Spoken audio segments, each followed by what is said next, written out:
I'm obese, shoot me in the belly. Look at all the space I'm creating, everybody! Bad monkey, bad monkey. Oh, you got your baited so hard.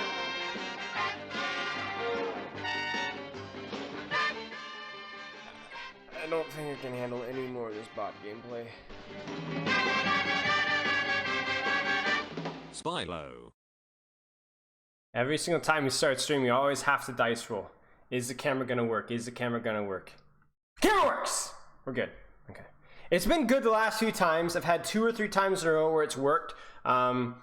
Actually, I was toying with some stuff in OBS the other day and then it bugged off. So it's been good. It's only been bugging when I'm not streaming, which has been really, really helpful. But yeah, good to see everybody. Hope everyone's doing really well. Nightbot has been actually cracked. So I don't know what's going on with that. I need to like edit Nightbot a little bit to calm it down. It's like, hey!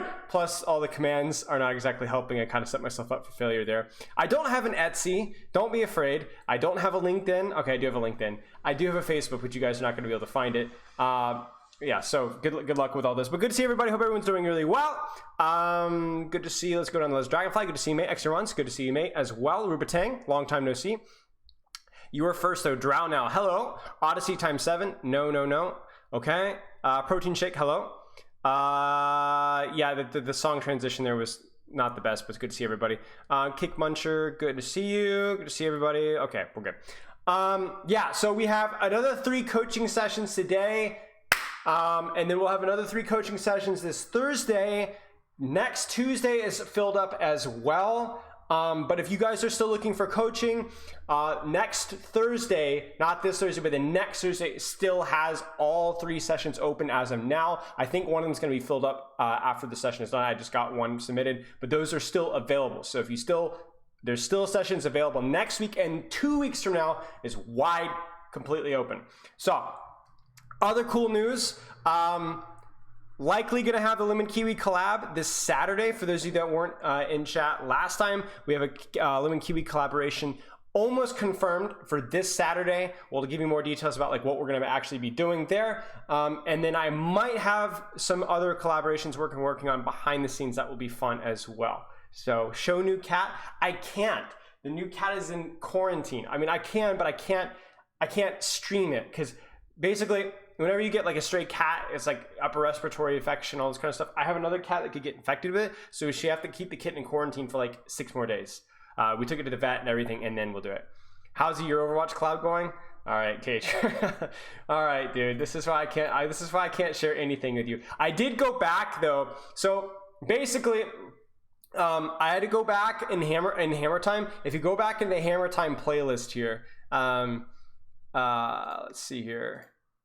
It's actually, never mind. It's not going to work for me because mine is, because it's going to show me all the privatized. But I had to privatize a lot of videos because I went through the old Hammer Time ones. So it's like, oh, that one's pretty insulting. That one they didn't ask for feedback, and I was like flaming them. So I think I got really all the ones where I was like flaming. So basically, like Hammer Time is like judging other people's content, right? And viewers would submit it.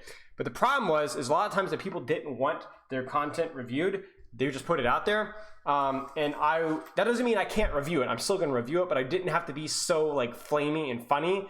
I assumed that nobody was going to actually see it, but apparently some people did see my Hammer Time of them and weren't so pleased. I do not apologize whatsoever for my review, but I apologize for the manner in which the review, considering that they didn't ask for it. So yeah, I had to privatize some videos. I didn't have to, but I felt like it was the right thing to do. So, okay. Yeah. Okay, anyway, we have got 3 VOD reviews today. I honestly couldn't tell you exactly what heroes we're going to be reviewing just yet. I know that was a request last week. I've not been able to put that in play because a lot of it depends on the person on the day. But we have one with Snowman. We're going to be talking about a lot of different stuff. I think you guys are going to find today very entertaining. I also have something I really, really want to talk about in educational content between this review and the next one. So stick around. I think it's going to be making I'm going to make a video about it actually from the stream clip. I literally woke up. I swear to goodness, I woke up this morning with this idea in my head. I wasn't even thinking about it. So I had this idea about like, oh my gosh, this is like this crazy analogy. What is wrong with my hair? Hang on guys, I gotta find a brush.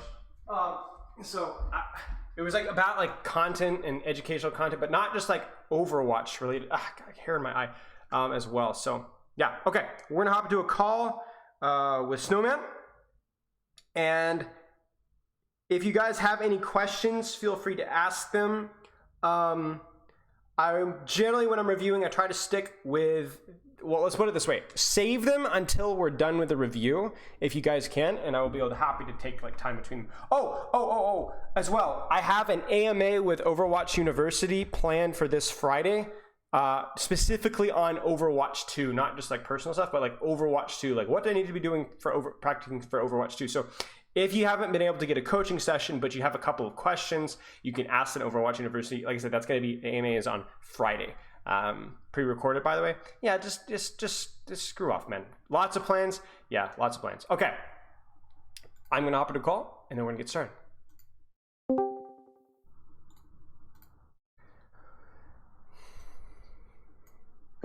Yo, how's it going?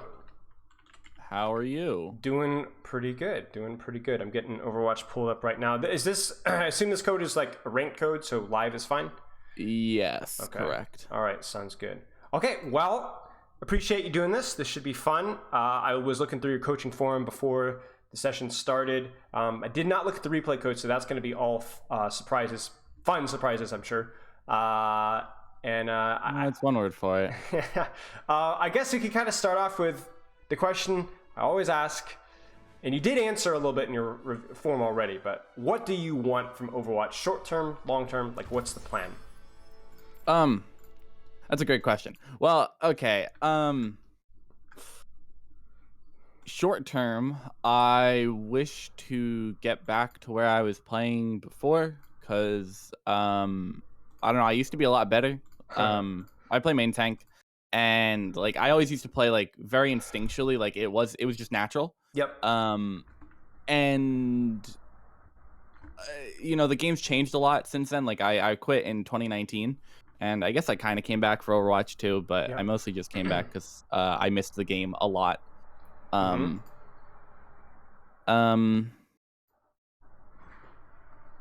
So I mean that's short term, but more long term, you know, with Overwatch and the direction its esports are heading, maybe it's not the best goal, but you know, I want to hit like contenders. I really do. Yeah. I hear you. And like I've been on a few like high OD teams, but never higher than that. What is high OD? I mean, like for you, I know you kind of answered this in your forum, but like what is they were like, yeah, and they were like 4-3, 4-4. Okay, yeah, that's high OD. So I don't know. Oh yeah, Spike does know me. That's crazy. Okay. I won't hold that against you. Yeah. So I don't know. So you seem kind of like on the fence with things. It's like you seem. Can I guess? And you can tell me if I'm completely dead wrong. Sure. You have goals of like contenders, but you're really not sure about like the long-term return on investment for like hard committing to that. But you do know that at the very least you would like to give it a good go and see what happens in the next couple of months, and then kind of play it by ear based off of what happens the next few months in the esports scene with Overwatch 2, with your enjoyment of the game. Is that more or less correct, or not so much? Yeah, it's about 90% correct. Okay. The 10% would be that like, I don't know, I like the last 3 years, like I could not bear not competing. Like I missed it so much. So like, yeah, I intend to give it my all. I put like 100 hours in last season. And it was completely awful. But I raised like 800 SR. Like just enjoyment. Okay, you got the SR. Well, I mean, I enjoyed it. I guess I enjoyed it. I don't know. I call me a masochist, especially as a predominantly Winston player in season 20 or season 35. That's rough. I hear you. Well, here's the thing: is like one thing that like a lot of people have to understand is a lot of people in this channel, myself included, have always pushed for like it doesn't matter what the experience in ranked is. It doesn't matter if you have throwers or whatever. You know, or the Roadhog OTPs. If you're the better player, you're gonna win more often, right? But I think the fair thing to say though is if the original point of you training Overwatch is it's somewhat enjoyable. It should be somewhat enjoyable. And yeah, you can win games, but if you're not having fun winning games, then like, what's really the point? You know what I'm saying? So I hear you. I feel for you. So you got the 800 SR, but also that last season probably wasn't the most fun climb ever. Okay, so you miss competing. What about competing do you miss? Because I think this is a really important question. Oh gosh, that's a good question. I don't know. Do you compete outside of Overwatch, before Overwatch, and anything? I mean, I don't know if you can competitive Connect 4, like Monopoly tournaments, anything. That's no, I guess not. Overwatch. 9-year-old. I mean, as a kid, Yeah. like sort of, but it was always like forced by my parents. Like I occasionally did a sport, but I hated it. What I sports hated did you it so try, much. and why did you hate them? Baseball, basketball. I think that was it. Yeah. That's the American experience right there. Yeah, I don't know. I like the outdoors, but I'm not a super physically active person. Okay. I don't know. I just don't particularly enjoy it. Were you competitive with video games as a kid? Like just like you got your buddies over for like, you know, Halo split screen. I guess a little. Okay. Yeah, I was. I think everybody's. But at least a little. Overwatch was the first one that like I was 15 when it came out. Mhm. And it like I don't know, it became so integral to my identity that a lot of the like early competition I had with it is like I just wanted to be better than all my Yep. friends. Yep, I got you. Did you start like, playing with friends, or I did don't you know. meet friends in Overwatch? I both? started playing with friends, but gradually I made friends through Overwatch. Yep. I started on Xbox until season 3. Okay. Or season 4, something like that. But most of my friends were from before. Gotcha. I don't know. I made a lot of like once I started like scrimming, I made a lot of friends on Overwatch. But Yeah. I don't know. Most of those were just temporary, like to do with the teams, you know. Mm-hmm. Have you quit Overwatch before or taken breaks? Yeah, the biggest one was in 2019. I was that go? graduating high school and I was extremely emotionally unstable. I'm just being I love real, the man. honesty. I don't find that. I'm sorry. I appreciate the honesty. No, it's hilarious. Okay. Well, do you okay, without going into like the details, like did that have anything to do with Overwatch, or was it just external factors that I shouldn't dig into? Yeah, okay. So I was on a really good team at that point. Yeah. Okay, well, I don't know if they were really good, but it was like my first time being coached by like a coach that actually like gave a shit. Yeah. And so that was really special to me. And I don't know, the game kind of got to me. I was like doing like 14-hour days. Yeah. And seeing like no, that was one thing. Like as I said, I played very instinctively. And so I think back then I had a very poor like I don't know, I just couldn't, I was not very coachable. It was very hard for me because I was just playing instinctively. Yeah. So I wasn't doing super well. I was falling to like low GM, high masters, and like that's not bad, but it's just like I don't know. I got for 14 very hours a day. For 14 hours a day, that is bad. I got emotional. It's like I felt like defined by my number of like of my skill rating. Yep. And obviously that's not at all correct. So that was a part of it. I was also graduating high school, and Overwatch felt like it was going nowhere, especially after leaving that or getting removed from that team. Yep. So can we go back? Getting removed from that team. Was that as a result of your attitude, being coachable, or what, or some other factor, or you just sucking? So the big thing that I was removed for, we had like a 6-hour scrim day on a Saturday, and one was against an EU team, so like super early in the day. But we were just doing like I don't know what to call it. Like it was a boot camp. We were doing a boot camp, and so like we were gonna be like playing together for like 8 hours that day, and it was super fun. But I got particularly tilted at one point, and so yeah, it was my attitude. I honestly don't remember what happened. I don't know if I like freaked out on one of my teammates or like I flamed the enemy team. I don't know. I did something toxic. Yeah.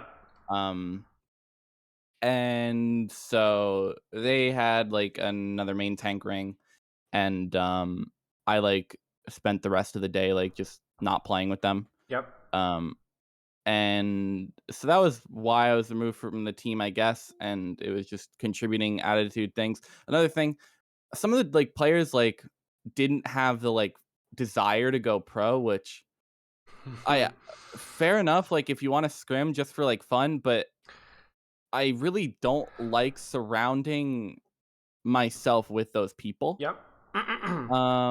I don't know why you would scrim if you don't dream about that. Like I literally like I have like dreams every night about like that, and I physically can't relate. I don't know. Yep. So yeah, that was my story with that team, I guess. Okay. So you have a lot of really, really interesting tidbits in there that I think are telling. And again, I'm going to be kind of asking questions and not making assumptions with this, so you correct me where I'm wrong. Yep. One of the dangers, I guess, of being, and I say danger, being a 15-year-old when a game comes out, and like this is what you kind of commit yourself to doing. And this isn't just a video game. This is really anything. This could be chess. This could be football, baseball, anything. Is it becomes, especially if you don't have a history in competing and you don't have a lot of other things that you compete or enjoy, it becomes your identity, right? It becomes kind of like who you are. Like when you are Snowman, you are Overwatch. You are the Overwatch guy. And the danger with that is then when that goes poorly or you struggle or you hit a snag, there isn't any sort of falling back. Oh, that's okay. I'm struggling at this one aspect of my personality or my identity, but I'm still a musician, or I still have I've still got a lot of friends or a lot of family that follow. I'm not saying that those aren't necessarily there, but I don't have other hobbies and other things that define me. I am just Overwatch. And so when Overwatch doesn't go well, I'm failing. I'm a failure, right? And you talked about a lot about how like your mentality was struggling and how you get emotionally distraught and you would fall into like high masters, low GM. And then you were quick to say, oh, well, I know that that doesn't necessarily is not the most important thing. But the problem is then at least your understanding now and how you were treating yourself and how you were framing your lifestyle then were clashing. Because it's really hard for you to say my SR doesn't matter that much when that's literally all who you are, right? At least on the surface. Yeah. And then you start to talk about how like that mentality starts to kind of grow, and then it really the thing you just said with the OD thing was really important, because you were talking about how I'm competing in OD and how you were just could not take mediocrity. You just had zero patience for mediocrity. Now, I've worked with a lot of players who have that mentality. A lot of players that work with that mentality. And I'm not just talking about in stream. In Overwatch League, I've worked with players that mentality. And everybody likes to say that mediocrity, like greatness, doesn't get along with mediocrity. You ever heard something like that before? I don't think so, honestly. Okay, so it's basically like when you are really, really ambitious, you're just not going to get along with people that are just okay with just being okay. But the problem is that it's not always easy to recognize greatness. Have you ever seen the movie Whiplash before? No. Okay. Isn't that about music? Yeah, it's about the drummer. Yeah, okay. Yeah, you might have seen some scenes from it. That's all you really need to know. Yeah, exactly. Okay. Yeah. And it's about the really, really, really driving drummer instructor. A lot of language in that movie. Don't really love the language, but it is what it is. It basically talks about how this great instructor at an institute, and he basically talks about how he drives his students to such an emotionally abusive level that a lot of them crash and burn, but he's going to create the great Charlie Parker, this great saxophonist. He's going to create another one. He's going to push greatness out of them. But the problem is that he never actually creates that level of greatness within his team, and he ends up driving a lot of people to do some horrible things and just completely breaking them mentally and emotionally. And that ties back in with my point, where it is really easy to misdiagnose mediocrity. A lot of people are great in ways that we don't understand. Michael Jordan was a grinder, right? Michael Jordan was a grinder. He was tough. He was a lot like you in terms of his mentality. But then there's complete opposite people that seem to just kind of just do their thing, show up with confidence, and they're just great. Now, everybody has to put in the base level of work, but how that base level of work looks can be completely different. Compare this, like, like the Korean work culture when it comes to Overwatch, right? I'm sure you kind of have an idea of like how they grind, right? Yeah. Now, compare that to with a team like American Tornado, right? Who would play a lot of ranked, but was really infamous for just screwing around in scrims and not taking scrims really seriously.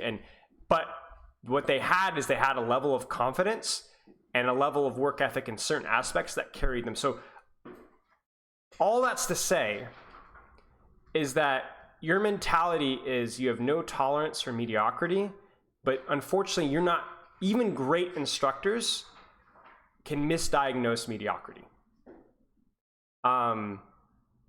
Greatness can come in a lot of different ways, shapes, and forms. And sometimes people that aren't putting in the same level of effort of you are all the time could be better players than you are because of how they're putting in that effort. Does that kind of make sense? That does make sense. The way I'm saying this to you is, I know it sounds weird to put a lot of emphasis on that, but the reason I'm bringing that up is because you seem to be the person that the hours, when you're really in it, the hours that you put in isn't the problem.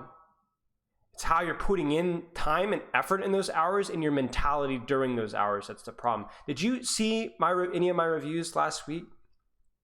I saw this one Mercy Players. Perfect. That's actually the one I wanted you to see. What did you pull away from that? What did you pull away from that? See, I kind of relate to it in like particular ways. I don't know. Now your mentality is not exactly the same, to be clear. Yeah, no. But I don't think it affects my gameplay as much. Okay. But was hours her problem in terms of training? No. If you remember, she was like gold and she was playing like 10 games a day. You know what I'm saying? Like that's a ton of games for a gold player. And I think when you're at your peak, and what I'm concerned about is that you're going to try and give it another go, but you're going to make the exact same mistakes that you were making back when you were struggling mentality wise. Now, a lot of time has passed, you've matured, but I want to make sure that you have the right mindset with this thing.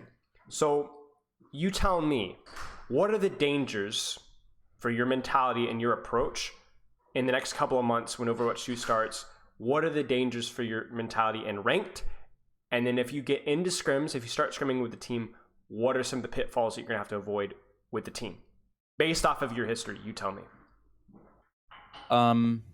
Well, I think it's very dangerous to, I don't know, make Overwatch my entire identity. Because as you said, like, I have a very obsessive personality. Yep. This happens with my girlfriends all the time. Oh, you have multiple? I'm just kidding. No. I'm just kidding. But with almost all of my exes, yeah, I get like crazy obsessed, and they're like 90% of my identity. Yeah. And so like, of course that hurts when it doesn't work out. Yeah. And so with Overwatch, it's actually so funny that you say that. Because I can't do that. I mean, Overwatch can be very like integral to my identity, of course. Yep. But it's just I don't. I guess I need to have probably a more varied lifestyle, which is ironic, considering like of course you want to get better at Overwatch, but you need to do like things that aren't Overwatch to do that probably. And that's the catch, though, right? It's about balance for your own mentality, but the thing is range.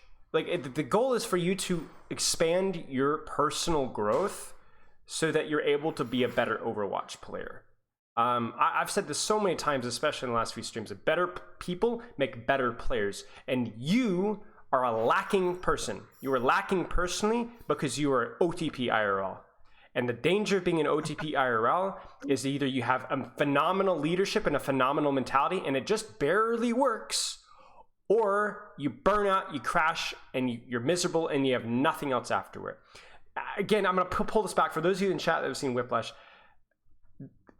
he succeeds at the end at the movie, I'm going to spoil it a little bit for you, but he succeeds at the end because he gives up drumming and starts to expand his life, and he goes back and starts to recognize what's important. And so when he goes back into the scene again and basically competes one last time, he doesn't have anything to lose because he knows if he fails, it doesn't matter.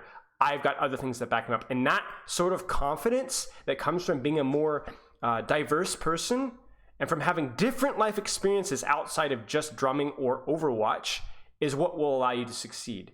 And you right now, I feel like there's a lot of the time that there's been like a fear of failure, whether it's you being obsessive over your girlfriends or obsessive over Overwatch, where it's like, I can't be mediocre, I gotta be great, right?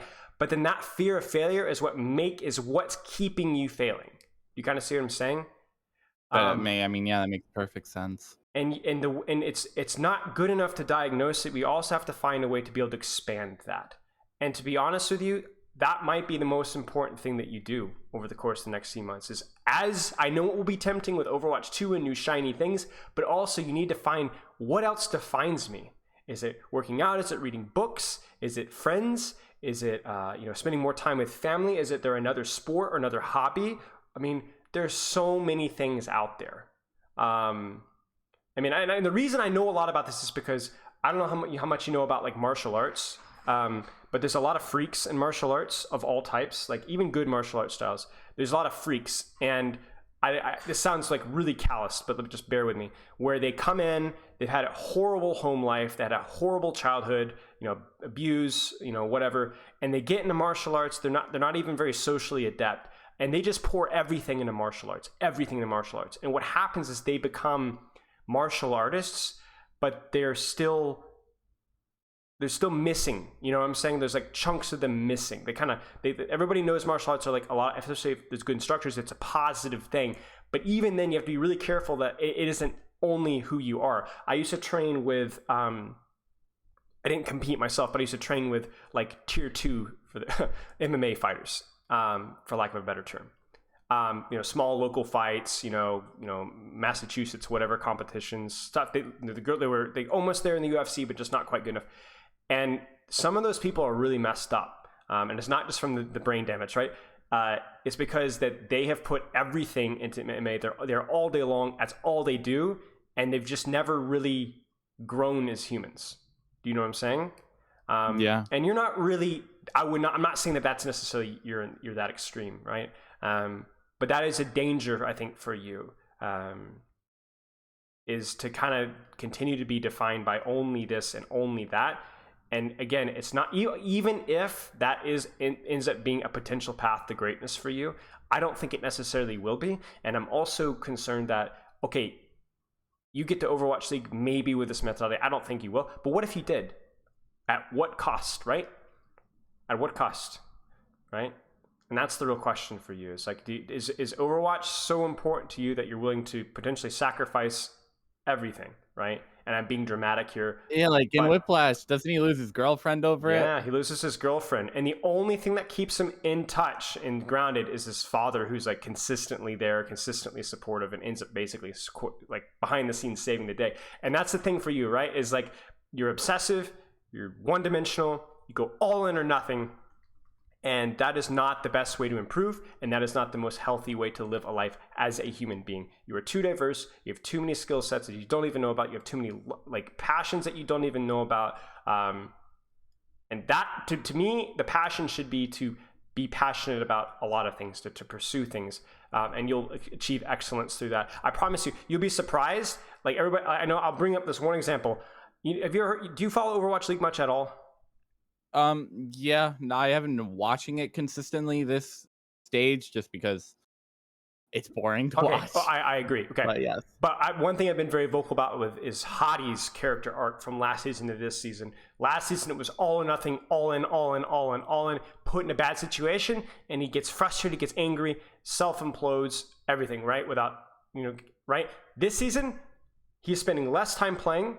He's spending more time developing himself as a character and exploiting his additional tools. And guess what? He's a better player. He's a better player. He's a better player because he's a better person. He's spending less time playing the game, but he's playing the game with efficiency and focus and doing other things. And because he doesn't just define himself by I am an Overwatch League player that is everything and the only thing to me, now all of a sudden he's actually playing at a higher level. Do you see what I'm saying? Yeah. And that I think has to be your goal. And I'm not saying don't pursue contenders. I'm saying pursue contenders in a way to where not only are you more likely to get to contenders, but if you fail, okay, there'll be something else. And I enjoyed Your life is ruined. Right, and you need to get something out of this too, right? I think this could be like Overwatch might be your way of learning your way around growing yourself personally, I guess. That's always the goal. Whatever you do, learn something from it. Don't just be there to be great. That's just such a lame and one-dimensional way of looking at things. You kind of see what I'm saying? Yeah. So I guess for you is, again, to wrap it up, is your challenge is to find a way or find passions that you can complement and grow yourself personally through. Don't just define yourself through Overwatch. And then actionally do something about it. Don't just talk about it in here with voice, but like really put that at the forefront. Try different things. Expand yourself. Spend more time with family. Spend more time with friends. Don't be an OTP IRL, you know? You'd be surprised at how much you will learn about yourself and about the game indirectly. And I think that has to be the priority for you. And then in terms of actual execution of the game, I think we'll talk a little bit about the sprint mindset. So have you ever heard of Feed the Cats? No. Okay, it's a little bit of a sprint niche, and I'm testing to see how much it applies to Overwatch. You're a test dummy. How do you feel about that? Oh, whatever.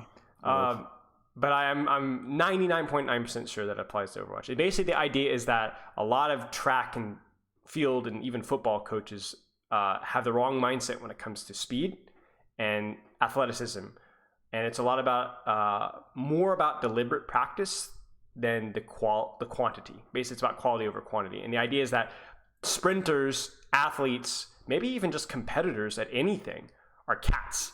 And you know what cats do, right? Cats run around full speed, crazy, intense, chase stuff down like a cheetah, right? And then what do they do all day long? They sleep. They sleep. Yeah. They rest. And so the idea is that human beings have great endurance, but I think our endurance gets overblown at the expense of our actual efficiency. And the idea is that it's better to run as fast as you can a few times than it is to run at 80% for a lot of time. And then applying that to your Overwatch mindset, how would that look theoretically in Overwatch training? You tell me. Well, actually some other people have said this to me. Like they think, because as I said, I put in a lot of hours last season. I started playing about like a quarter of the way through, and I put in like 100 hours. Yep. Jeez. So I was playing pretty consistently. Yep. Yeah. But I don't know. Like my team said I should be like calming more in ranked. Mm-hmm. In order to practice that, for example. And What's the problem with that? What's the danger with that? With calming and ranked? Yeah. Is that easier or harder? Oh, well, it's harder. Yeah. I would lose more SR probably. Okay. At least I think so. Okay. But it might be more valuable practice. Yeah. If I'm losing. Yeah. I don't know. Are you scrimming on those days though? Sometimes I was, not always. So what's the danger? Let's say that there's a day that you're scrimming on, okay? What's the danger in calling in ranked on those days? Might form bad habits? I don't know. Well, yes, potentially, but think about it from the feed the cats mentality, right? If you play ranked before or after scrims, usually? Usually before. Okay, so what's the danger there? So you go into ranked, you're calling, you're hard, going try hard, right? For how long? Anywhere from 2 to 6 hours. Before scrims? Yeah. Okay, and then you go into scrims. How does your brain feel? I get what you're getting at. You see what I'm saying? the scrim time isn't is like scrims is not getting the like attention it deserves, so to speak. Yeah.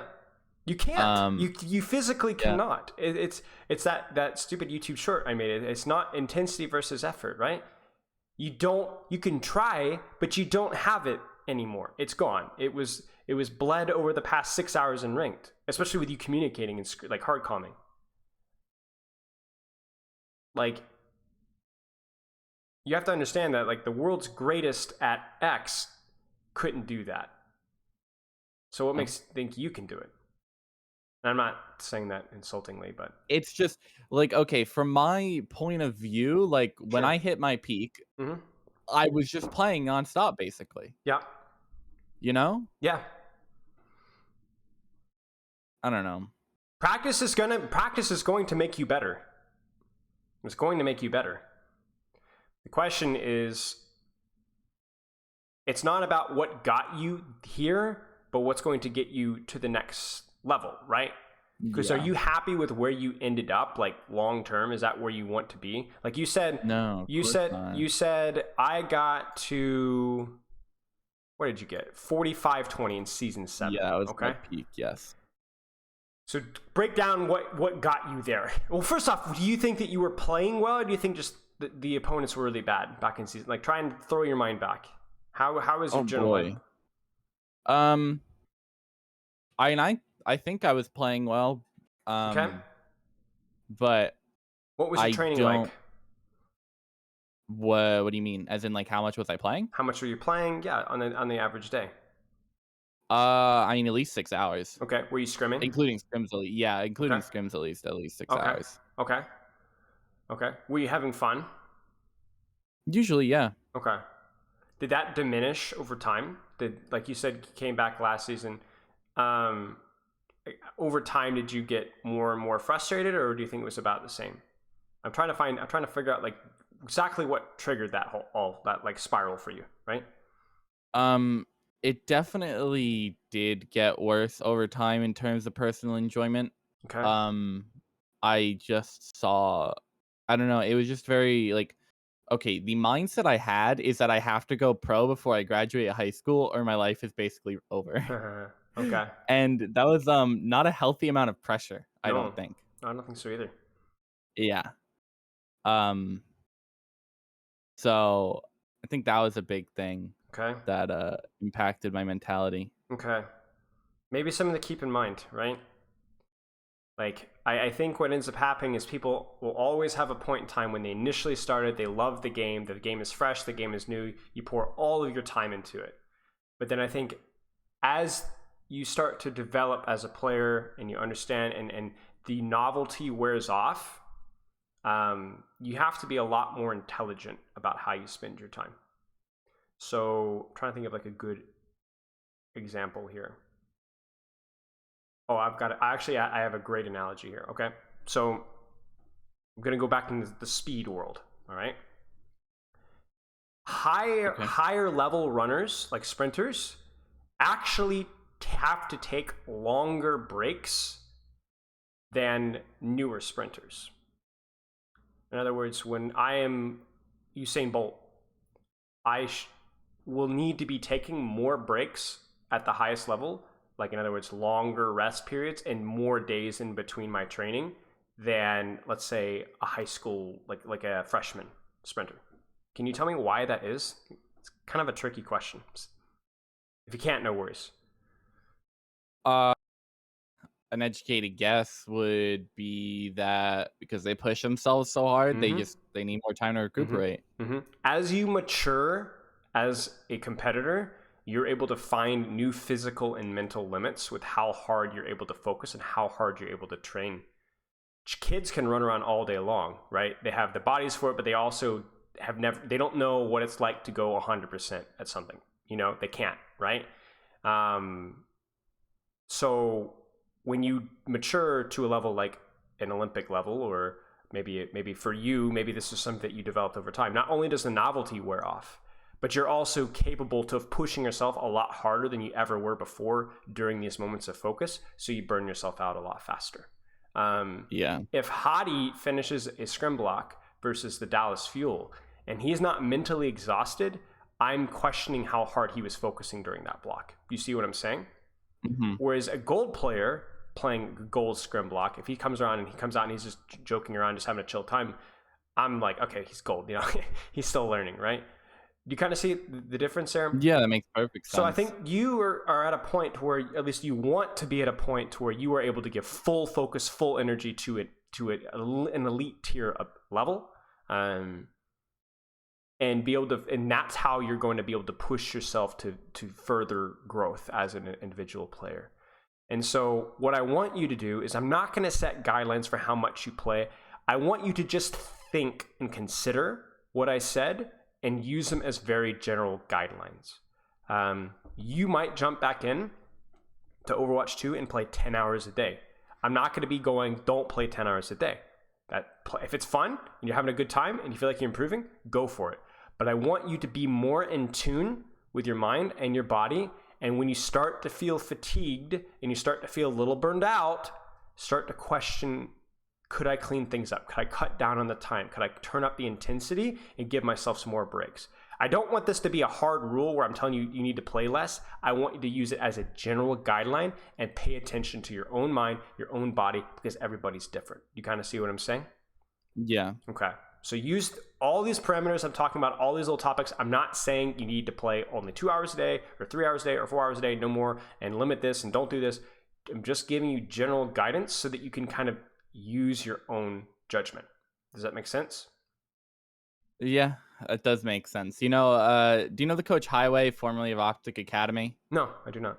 Okay, well, either way, he was coaching my last team, and he straight up told me play less ranked. Okay. So, I don't know. Probably not bad advice for your situation, but I think it's important that you have their own freedom, and you know you better than I know you, and so you were able to. I'm just providing some questioning that I want you to start doing with yourself. You know, I want you to just give yourself a little bit of feedback. Did I overdo it today? Am I getting enough sleep? That kind of a thing. And I think that's very important. And then if we look at your sleep numbers, you're also on the lower end as well, 5 to 7. For somebody who's training as intensely as you are, sleep is the number one thing that you can be doing. And if you're 5 to 7, that is going to negatively impact the next day. Now, again, sleep, like most things, is dependent on the person, but you are unquestionably on the lower end. So something to keep an eye on. Make sense? Yeah. Okay. Let's get into the review. So remember, your goal is to question and keep in tune with how you are as a person, how you are as an individual, how you are feeling as a player in terms of how much you're playing and how much you're training. The goal is intensity over duration. And then your other goal is to expand yourself beyond just Overwatch. And again, those are both of those things I cannot control. I can offer guidance, but I cannot control. That is you. You're going to have to figure those things out. Does that make sense? Mm-hmm. Do you have any other questions? Not that I can think of. Okay. If you do, don't be afraid to stop me. Let's get started here. So, what do you play in this game? Is it just Monkey? Do you play a variety of heroes? I play Monkey and some Rein on third point defense. Okay, that makes sense. Why are you playing Monkey? Like, what's your kind of parameter for picking Monkey on a map or a Monkey in a situation? Well, I love him on Hollywood. I love the first fight. I love playing at this angle. Mm-hmm. I do too. I think it's yeah. I kind of just like playing Monkey. Like if I could just one trick him, I would. Yeah, he's a fun hero. Okay, sounds fair. I mean, you don't need to have some big complicated breakdown of why you picked the hero. The hero's fun. The map is good for him. I think there's relevant high grounds on everything up until even third point. There's a little bit. So it seems good. You look at your composition, enemy composition. I don't like over-analyzing these things because it's not realistic, but is there any really, really, really low-hanging fruit, easy things that you need to kind of be aware of for your team or the enemy team that may or may not affect how you play? They basically no peel for their backline. Okay.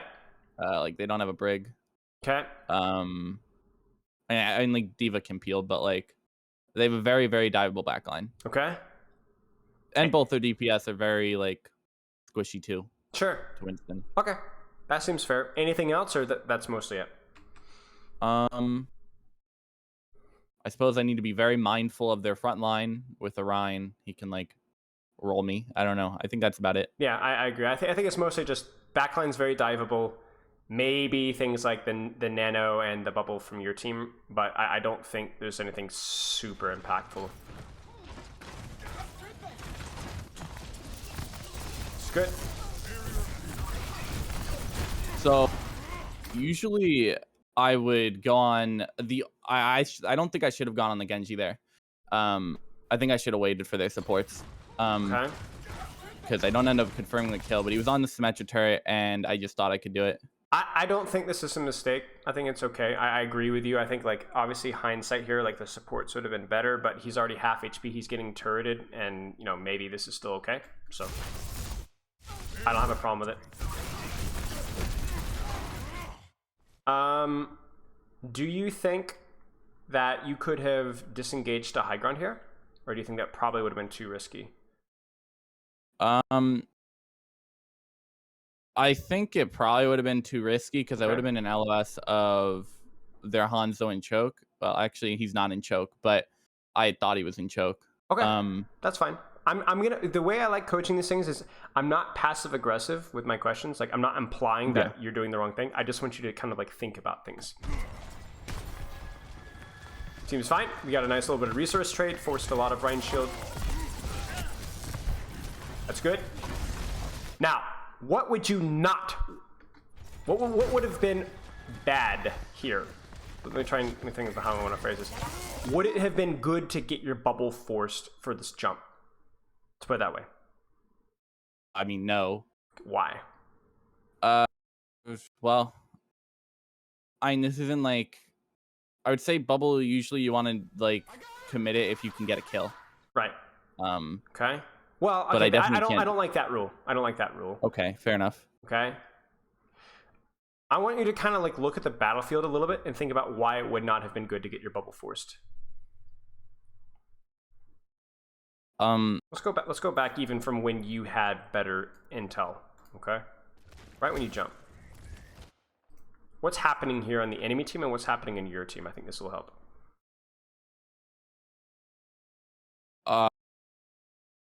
I don't know. I'm kind of stumped. Okay. I guess I need it for their engage. Sure. Yeah. In order to like block off on heals or something like that. You want to make sure that your bubble is getting value either when your team is pushing or their team is pushing, right?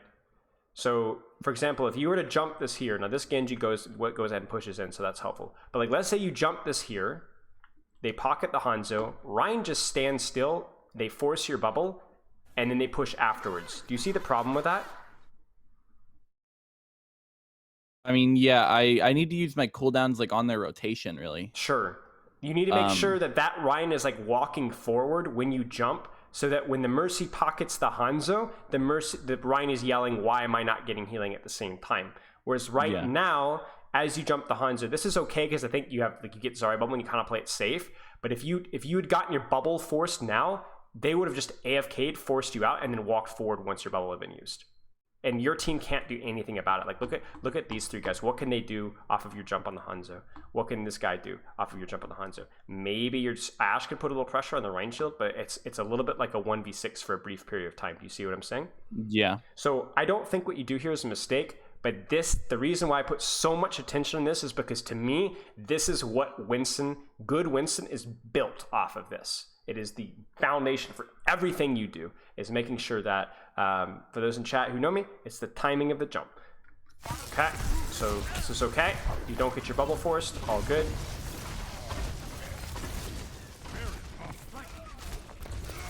So I think like,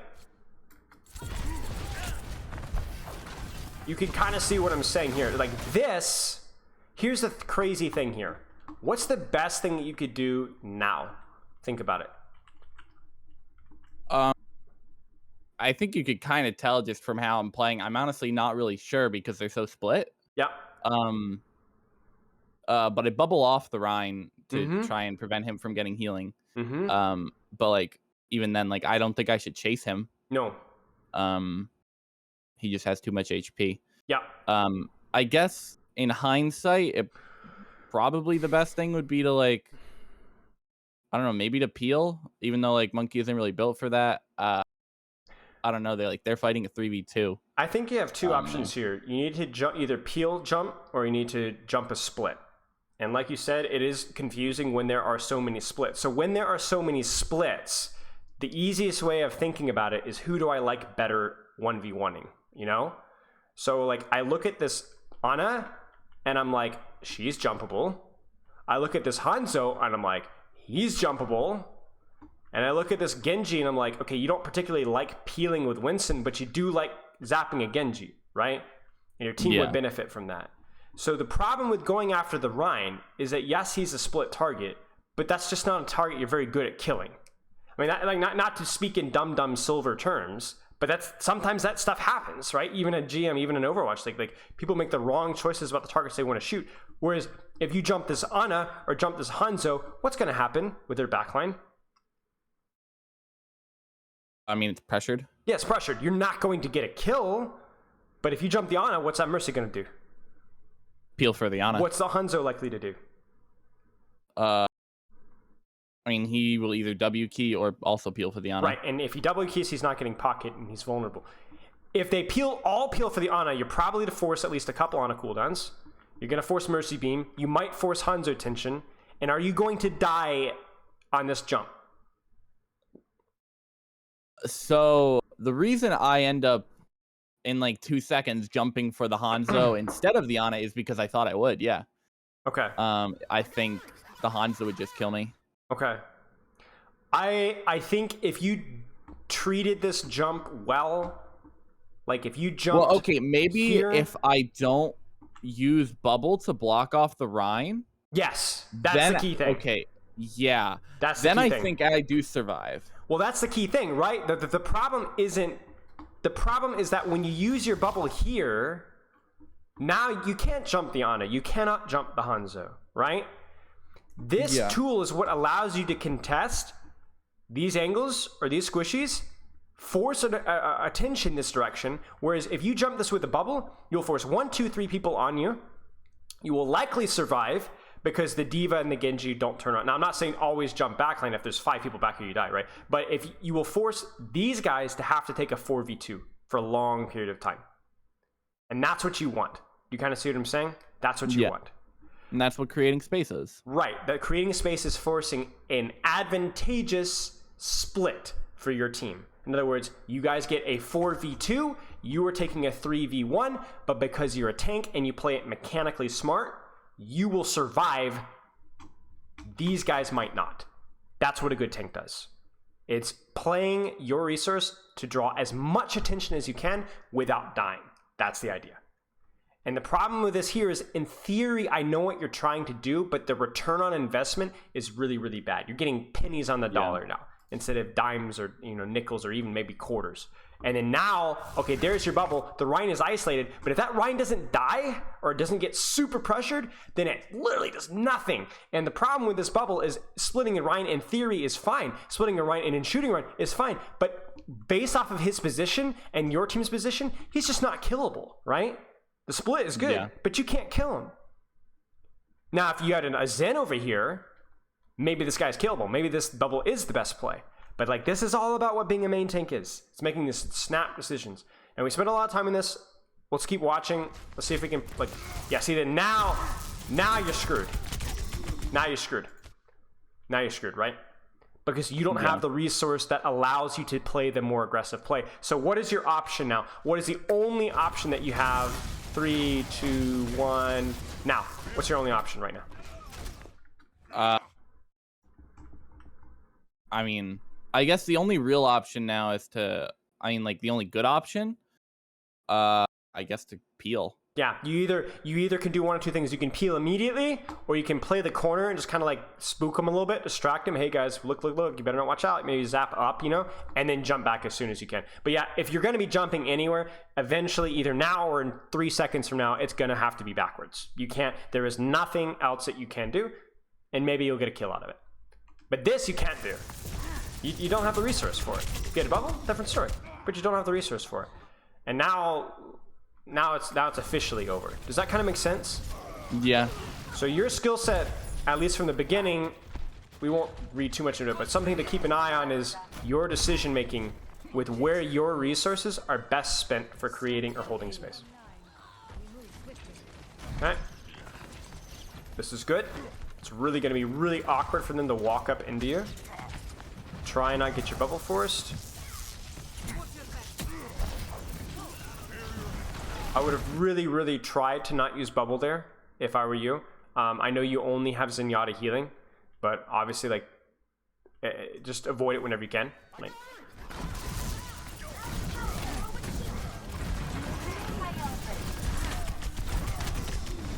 again here, right? You see, kind of see what I'm talking about?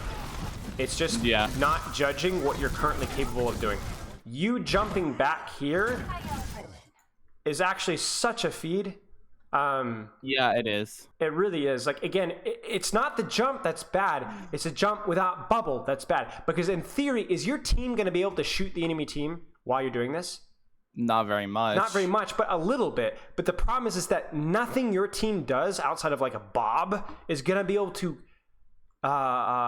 peel you. You know what I'm saying? Or a Nano. Like you're just going to take too much damage. Yeah. There's just no possible way. So the best thing that you could do here is, okay, like let's say you wanted to jump here. Then how would you jump? Because I don't think the jump is the problem. It's where you jump. So what would you do instead? I mean, I'd probably just jump out, to be honest, and stabilize. Like, I just think I jump back to the high ground behind me, the other building, the balloon. The funny thing is I actually don't even think jumping here is bad. You farm a little bit of nano maybe, and again, you're kind of distracting them. You get a couple of zaps, and then what do you do? As you start taking damage or you start losing armor. I mean, I go out of my Ana's LOS. Yeah. Mostly, at least. True. But if you jump here, you zap a little bit, where can you drop to if you're here? The Mega? You could drop to the... Well, that's too far. You're probably going to die there. What I would do is jump here, try dropping here, right? Still uncomfortable for your Ana, and then you can jump out this way if you need to again. You kind of see what I'm saying? Yeah. You get a little bit of pressure, you shoot. If you need to drop, you could drop to safety. Here, jump out, get healing, re-engage. The difference between that jump here and this jump here is what? What's the difference? Where can you disengage here? Basically to the Mega, which is too far. Which is too far, and also outside of your Ana's LOS. The 250 healing from this is not, or 300 whatever, is not enough to compensate for the damage that you're going to take from jumping 100%. this deep. You are dead. You should be dead here. What? What was that TV? That TV was crap. Wait, what happened? I'm so confused. See, I hope that TP... I actually had no idea where that TP was going. I literally just... RNG. What? You just straight up juked the Genji with 10 HP? No way, man. No way. Oh my gosh. Okay, so you won the lottery for today. I just don't like what you're playing with, how you're playing with bubble. That's the big deal. And the problem here, okay, so what's the big problem with this, right? You didn't die, so it's okay, right?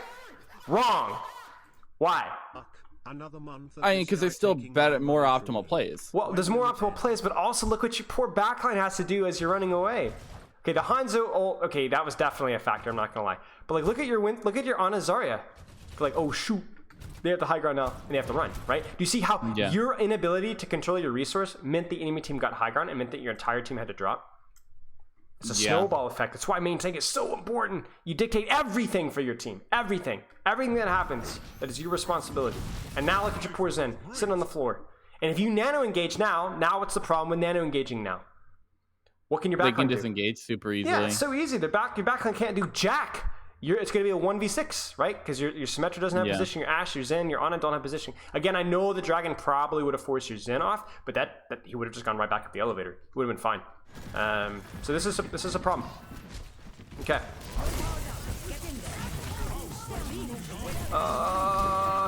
This probably is so infuriating. Yeah. So this is where, like, okay, So the jump isn't necessarily good, right? Because you end up knocking her out of your bubble, which is you want to try and land on her. I know. Yeah, or like behind her. You need to like where they'll go. Right. They don't want to run into your team. They want to run away. So you just kind of made it easier for her to run away. And then the problem is here. I honestly, with you, it sounds crazy. I would not chase outside of your bubble. I would Even with Nana? No, I would have turned around and started shooting the D.Va. Well, the thing is you're. This is why.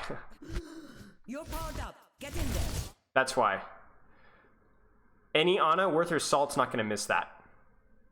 You see what I'm saying? Yeah. Like, and to be honest with you, I don't like. I mean, you're going to have to use your judgment based off of your bubble placement. I'm not saying you can't outplay Sleep. There's a lot of ways to outplay Sleep, but there's no way to outplay Sleep like this. There's just not. Unless you pop your primal earlier and like do a sideways jump, or you saw her use Sleep. Like this is just kind of like, this is just really her trolling the lobby and not a particularly good play from you. I get very pissed that she does not die to my Nano here because I think she's naded and valked. Yeah. Yeah. But that's fine. Like, okay, you know, like look at the amount of resource that you're getting right now. You know, like look at this. If your team can't kill the D.Va or the Reinhardt in this time, or like retake high ground, then like okay, like this is more than good enough. You needed to boop that res. Yeah, you needed You needed to boop that res. And the other thing here too is just like your priority here is not to get kills, because to be honest with you, is there any chance of you getting a kill right now? Any chance? Basically zero. Zero chance. Why? What do you not see in your screen right now? Let me actually zoom out even further. Any teammates? There's not a single teammate here. This isn't a Zenyatta, right? Like Zenyatta, maybe you can kill. Ana, maybe you can kill. You know, maybe if you got that Hanzo in a corner, maybe. But there's just no chance that you're gonna get a kill here. So you've done your job. Like, look at what's happening elsewhere, right? The D.Va's dying. The cart stopped. Your Zen is able to take. You look at your squish. You see how they're able to take like different angles. They're getting different angles in the enemy team. You just survive.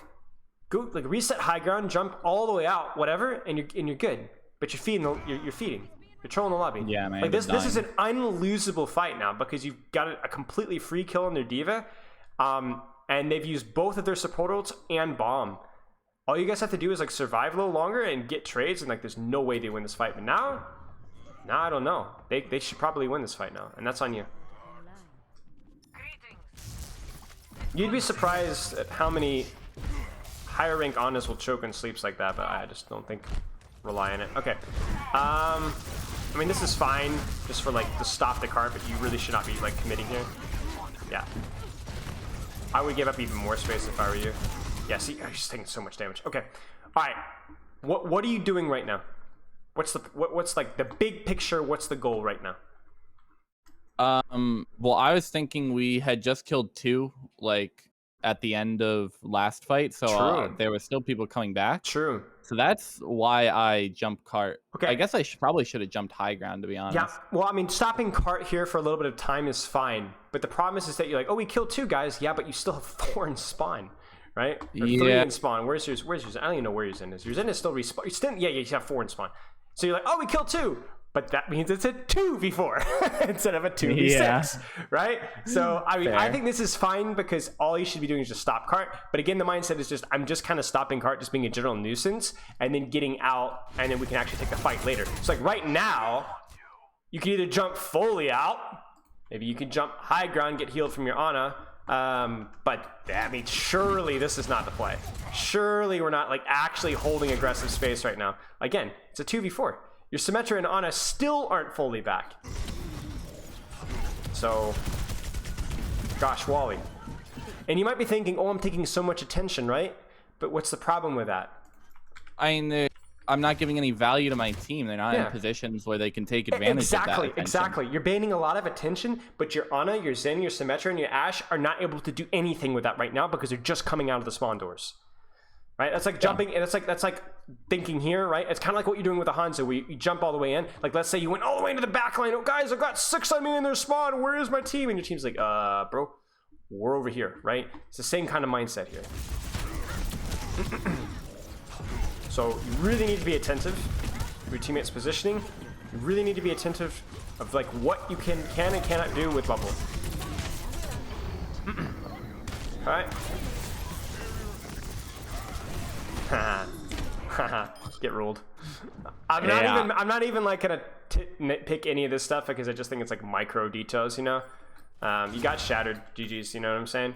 I want to stay on Winston for now, just because I think like. Yeah, I do Winston on attack. Yeah, let's stay with Winston. Let's not just like pull like two little details and let's actually hammer at it a little bit longer.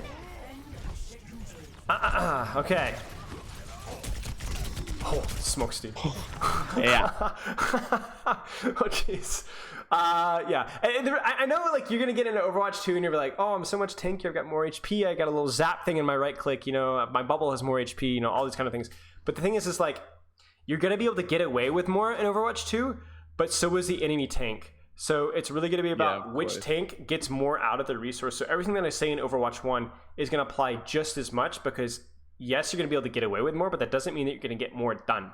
So, like, if you're taking this much damage as an Overwatch 2 tank, you won't die, but that means that it's going to take you an extra 3 or 4 seconds to actually take space. You know what I'm saying? The result's still the same. You got to be better than the enemy tank. You got to take less damage and do more with that damage. Okay. Just chilling. This is good. Gotta wait for your Ashe, I think, to get back. See, this is like, I still don't like this. You know what I'm saying? I think the jump itself is good, but what's the problem here? Ashe isn't back. Ashe isn't spawn. So what's gonna happen? What is it D.Va gonna do? Peel on me and just not take and take damage. 0 damage, right? Imagine if you had an Ashe just M1ing this D.Va right now. She's gonna have to drop. I think almost certainly you win this high ground battle if your Ashe is back, but I don't know now. Probably not. Ah! No, you didn't. No, you didn't. What's the problem with this bubble? Huh. I don't know exactly what value it's providing me, but I can't like. I don't know what exactly. Yeah, we won't nitpick this bubble too much. Let's. I think in general, I just don't think it does anything for me. Right, like if D.Va's in me, like I'm just taking damage. Right, that's the thing here. Like you got Zeri bubbled out. Are you going to continue to chase this Hanzo? Then the bubbles, right? So then why bubble, right? That's the real question. Yeah. And then if you're worrying about the D.Va, then this bubble isn't very good for dealing with D.Va either. In which case you need to like hard S key out. So yeah, okay. This is good. Obviously, you're using the bubble now. But the problem is that you're like, I did the right jump. Okay, my bubble wasn't great, but I did the right jump, and yet we have no space. Why? You're still being held in the choke. Why is that? Well, because our Ashe wasn't there, yeah, I guess. Yeah, I mean, really, I really think that's the case. There's your D.Va, there's the D.Va, there's the D.Va, there's the D.Va, there's the D.Va, there's the Dynamite, but now you're out, you know? By the time she actually starts to M1, you're out. And so all of that good decision-making mattered zip, because your timing sucked. You see what I'm saying? Yeah. Get out, out. Oh, wow, you got bubbled, that was good. I thought for sure that he was gonna blow you up. So from here, I think the play would have been to retake high ground as soon as you had bubble and you had HP. I would have probably jumped back top and used this to stage for pressure deeper. Yeah. Right? It's all about the angles that you can set up with Monkey. You can't meet Rein D.Va's head on. I know even if it's just like general tickle, like, oh, I'm just going to tickle here. Well, why not go here, right? And then prep for your next jump.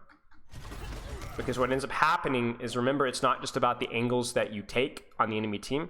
It's about the angles you deny. Do you want to know how you lose this fight? Oh, whoops. This is how you lose this fight. Do you see? Because, yeah, our Ashe dies, yeah. They use the position that you should have been on. Whereas if you were up here, this Genji cannot do this. The D.Va cannot do this. And your Ashe has a bubble to play around. So I think, at least in this game, your rust is showing. I'm questioning a lot of the fundamentals here. That doesn't mean that you're a bad Monkey player. It just means that I think we need to get back into like the mindset of what this hero needs to be doing. Yeah, I did think I played very like poorly this map. I agree. Okay, so again, what's the problem here? As like when I go on Ana? Yeah. Well, I think there's two problems here. One, I can understand, like, I don't think it's great, but if you're like, okay, if you really think that you can get a nice, fat, juicy, you know, I don't want to wait for Ashe again, right? Wait, was it Ashe? Yeah, okay, your Ashe is not quite back, your Tracer's not quite back, okay, whatever. But what's for like a micro side of things, what's the bigger issue here? I don't have cooldowns when I'm jumping. Yeah, you don't have cooldowns, you don't have bubble. So again, it's like you're just playing a game here, right? Am I going to be able to build up this primal and then juke this sleep? In like, Nope. Goodbye.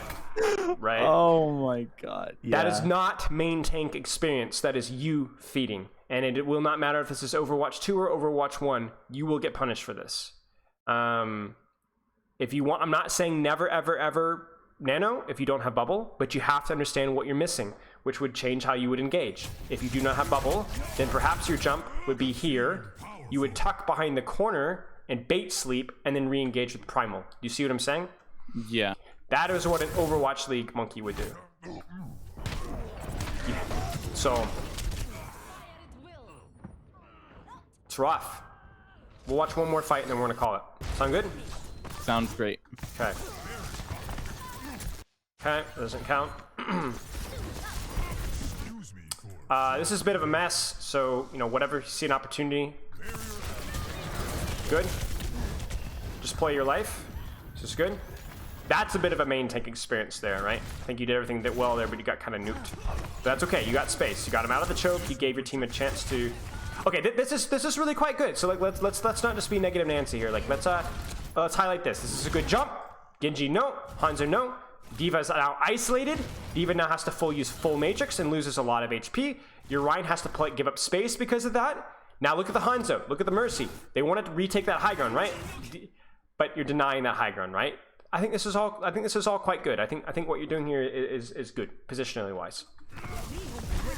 I would not have jumped. Invested the jump. Yeah, I 100% agree. Because again, I could have just gone it without using the cooldown. Yes, I agree. I would have done one of two things here. I would have jumped or dropped on the point and just tickled and then jumped out. Or you can peel blade here. It's a nano blade, so probably not worth using, but maybe look for a trade, something like this. It just feels like you use these jumps when they don't really give you much of an advantage. And then that means that you're guaranteed dead if you don't get what you're trying to look for. You know, like what did that jump actually accomplish here? I don't know a whole lot. Nice.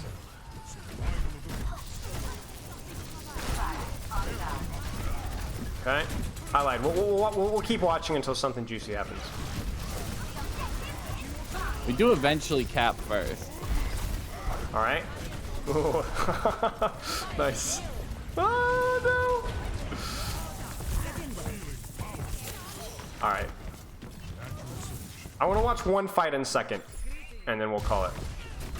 So I want to take the forward high ground here. Yes.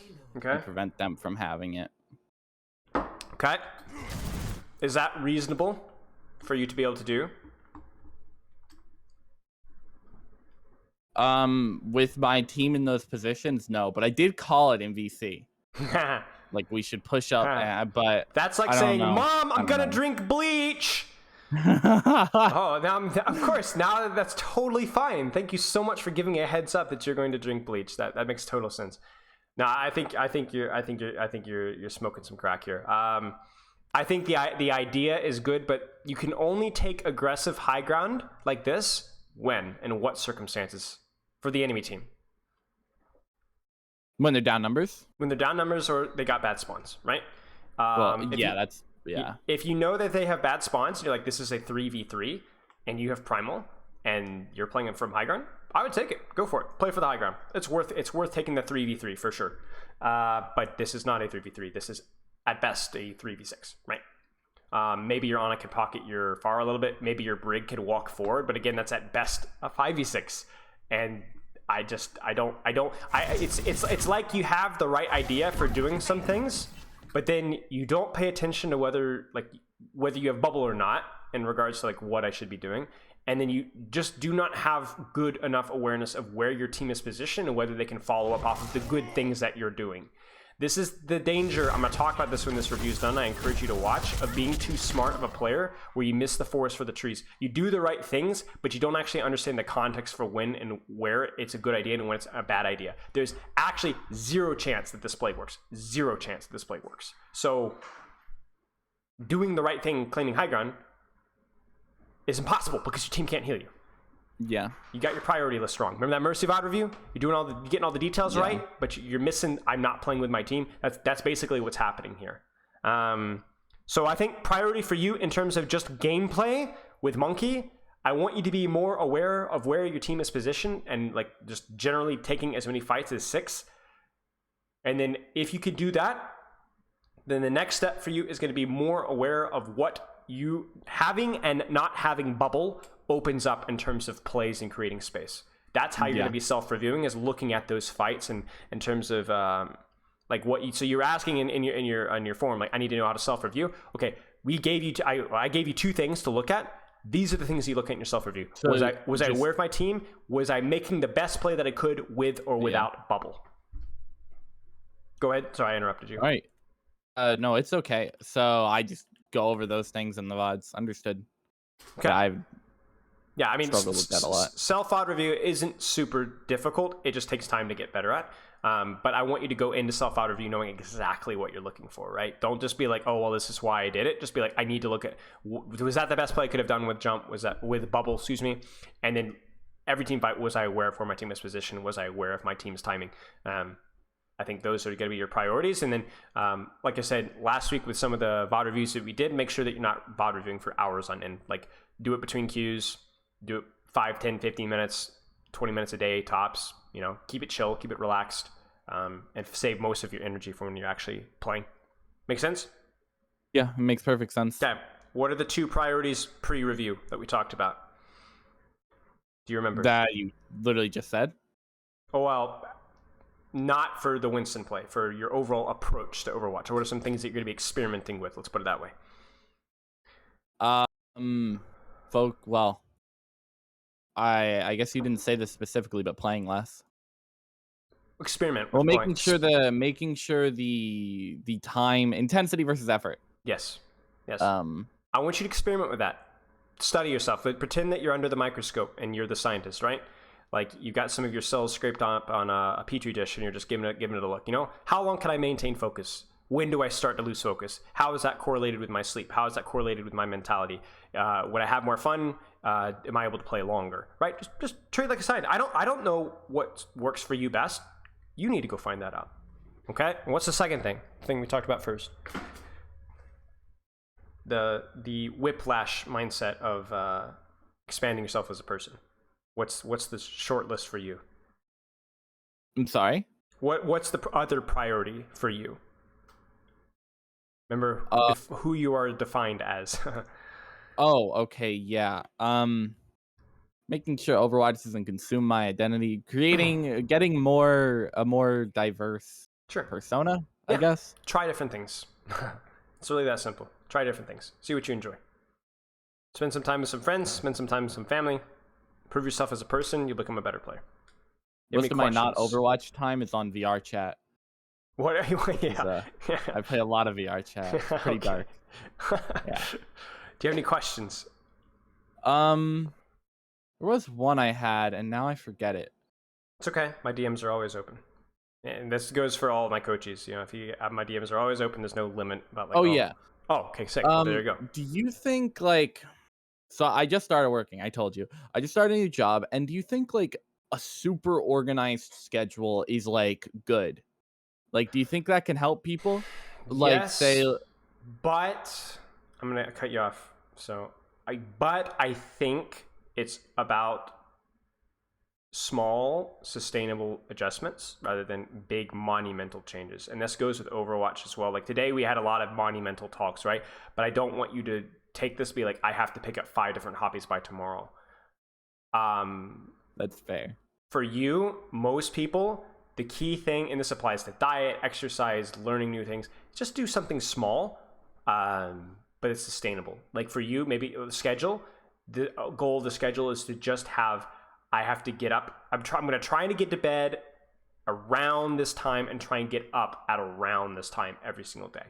Nothing else, just that. Or I'm going to try and train Overwatch for about this much time, and then I'm going to try and make sure I log off 30, 45 minutes before I go to bed. And just small things like that. Same thing with work as well. Like, really, don't overstructure it. It can be quite good, but most people, you can't make that jump sustainable, right? I knew a lot of people that got into working out and they were like, they didn't do anything and they were working out 2 hours a day. Guess how long that lasted, right? Better to be small, sustainable, build a lifestyle, and then over time you'll find what works best for you. Yeah. Make sense? All right. That does make sense. Thank you so much. You're very welcome. Please keep in touch. Let me know if you have any other questions, and I will shoot you my post-coaching checklist, which has a couple of tiny details. Nothing super important, but afterwards. All right, man. Have a good rest of your day, sir. All right, you too. Thank you so much. Have a good one. You too. Okay, so that was Snowman. Hope you guys got something from that. We'll be starting the next review soon. One thing I wanted to talk about, which kind of transitions into what I was speaking about on stream. I want to segue now, and then I will read chat and subs afterwards. I literally woke up with this morning. Here's the thing.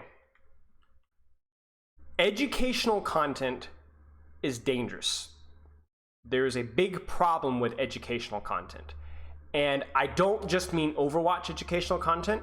I mean lifestyle coaching, fitness, diet, everything.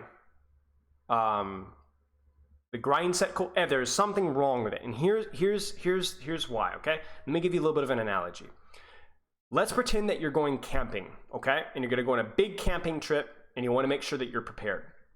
So you go to the camping trip, you go to the camping store and you get all these dried foods and this special tent and then the special hat and then bug spray and then a bear belt and then new boots and then protective webbing on like pants, like breathable pants, but that keep the bugs off of you. And then you've got a fire starter, expendable tinder, a hammock, several different blades, different knives, like a GPS tool, like everything, right?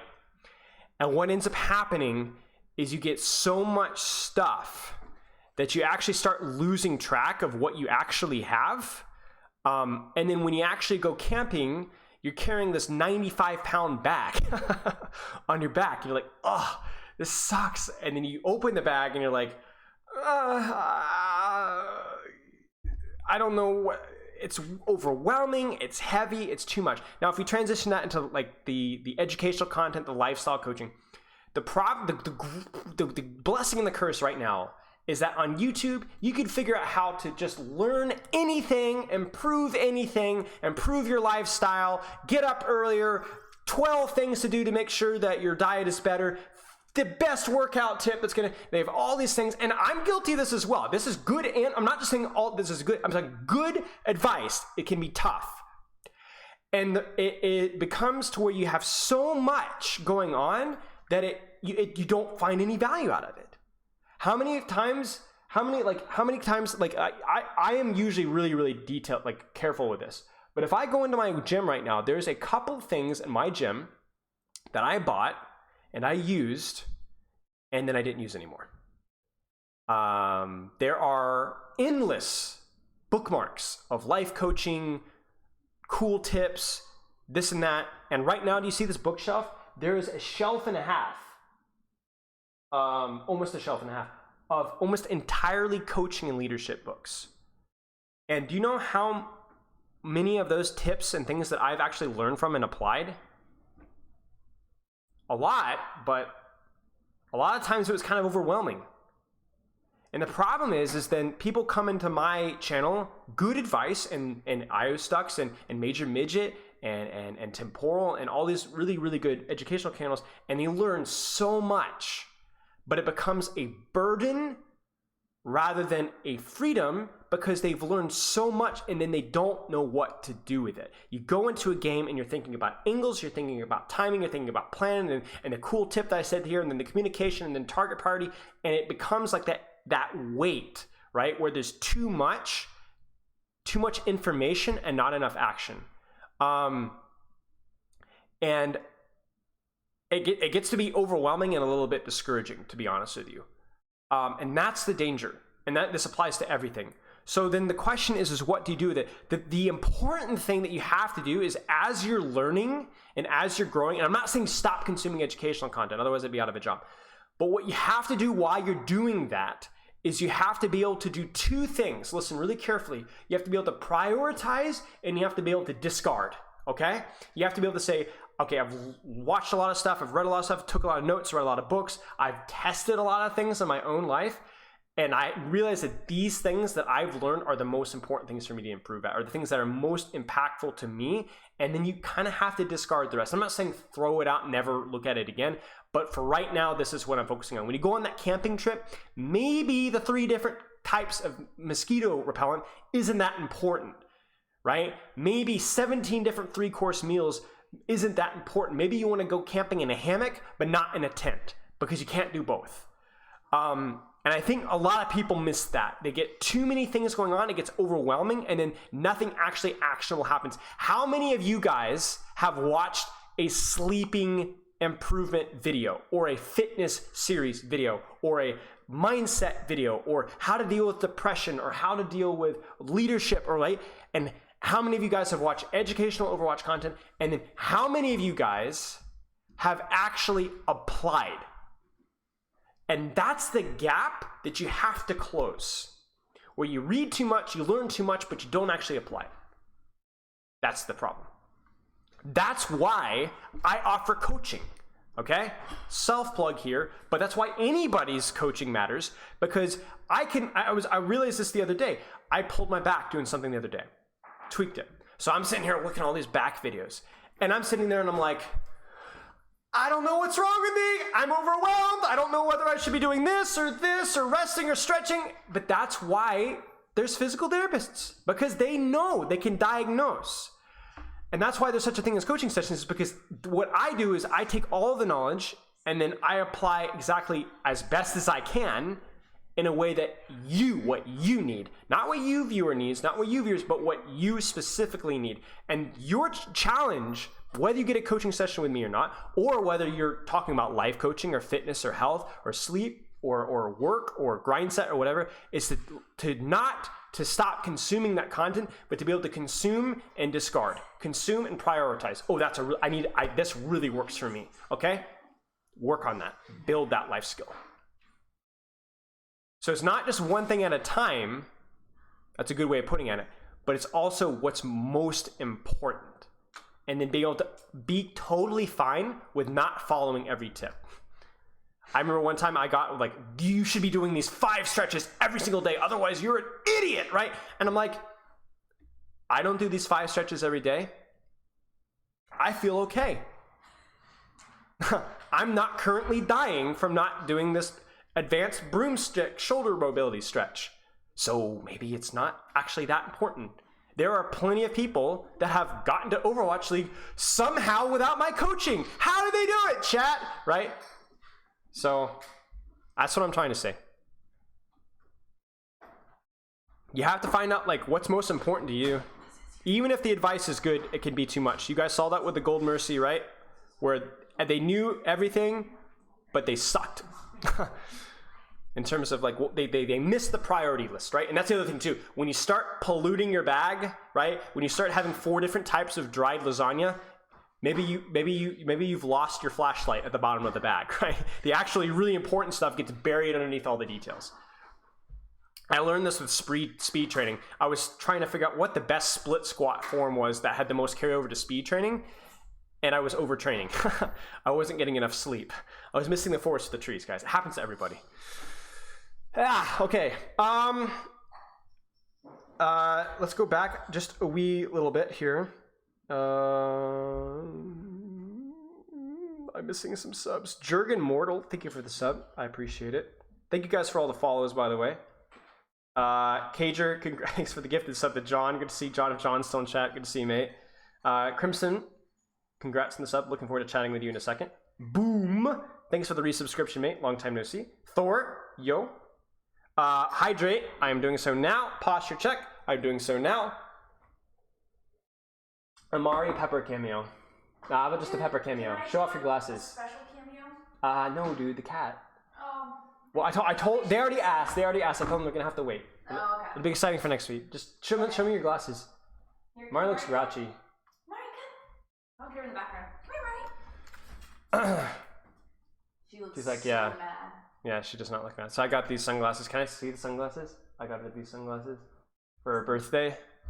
Check these out. Right? Really stupid looking, right? That's why I wear them. Dude, these are grime. These are grime sunglasses. Dude, I've been saying mate for years.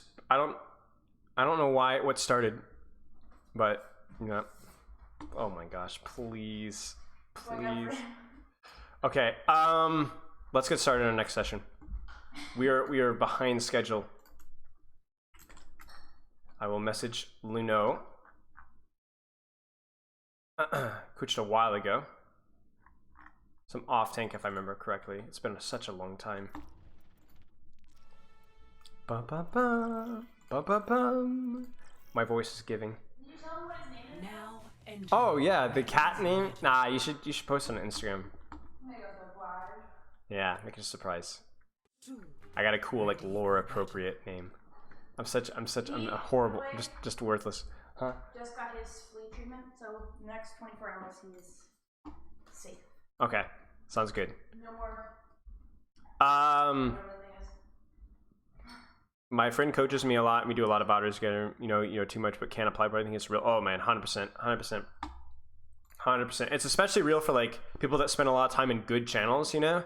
And then like coaches as well, man. Like I'm speaking. Listen, I know what I'm talking about when it comes to this, because imagine being me, especially me who used to be a mid GM player and who's coached like Overwatch League, and then I'm now like I'm just saying like DPS. I'm like plat, you know, and it is like I'm not good. I'm not a good player. All right. Yeah, that's the funny thing, you know. That's the difference between, that's like the skill and knowledge gap, you know, that we were always talking about. All right, Luno's going to be 1 second. So wait, maybe Luno's not going to be, okay, we're ready. All right. Actually a bronze player in real life. I mean, listen, my support is masters. I actually, here's the funny thing, like 6 months ago, or 7 months ago, I don't remember, it was 6 or 7 months ago, I was like, I wonder if I get to masters in support. And actually, was like 1 game away from masters. And it only took me like 25 games. I feel like my support, at least my honest end, still is like pretty fresh. Like I could pick it up, but other than that, like, yeah. Okay, let's hop in a call with Luno. I know I'm butchering the name here. It's gonna kill me.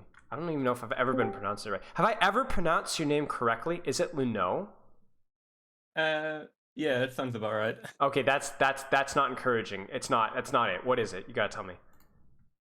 No, it sounds right. Oh, it is? You're not just being nice? Like, no, Okay. it's all right. Okay, that's encouraging me. I was like, I just get PTSD from going like Spillo, and I think Jane used to call me Spillo. I'm like, whoa, you know? So I'm like, okay, I guess I'm Spillo. And every European ever or Australian calls me Spilo. Oh yeah, I was gonna Spillo. say Spilo. Or Spillo, or Spilo. Or Spilo, yeah, exactly, Spilo as well, yeah. Yeah, long time no chat, mate. How you been? Yeah, I'm good. Yeah. I was gonna say it's been like a long time since you coached. Right. Since you started. So I'm excited to get back into it. Let me see if I can get this thing rolling here. Yeah, so we had some soul searching with the previous session. For you, maybe I'm wrong. I don't think there's going to be as much. For you, I looked through your coaching form, and it looks like you just want to play. You just want to play some Overwatch 2. You know what I'm saying? Yes. And you just want to have some fun, see what you can learn. But I don't want to assume anything. So I am going to ask the question.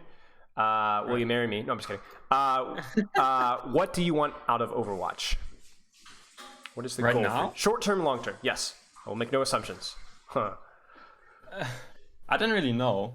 I haven't been playing too much in the past, but like as I stated in the forum, I've gotten into it lately a bit more because of Overwatch 2. I don't know. I just want to see where it goes. Sure. That's fair.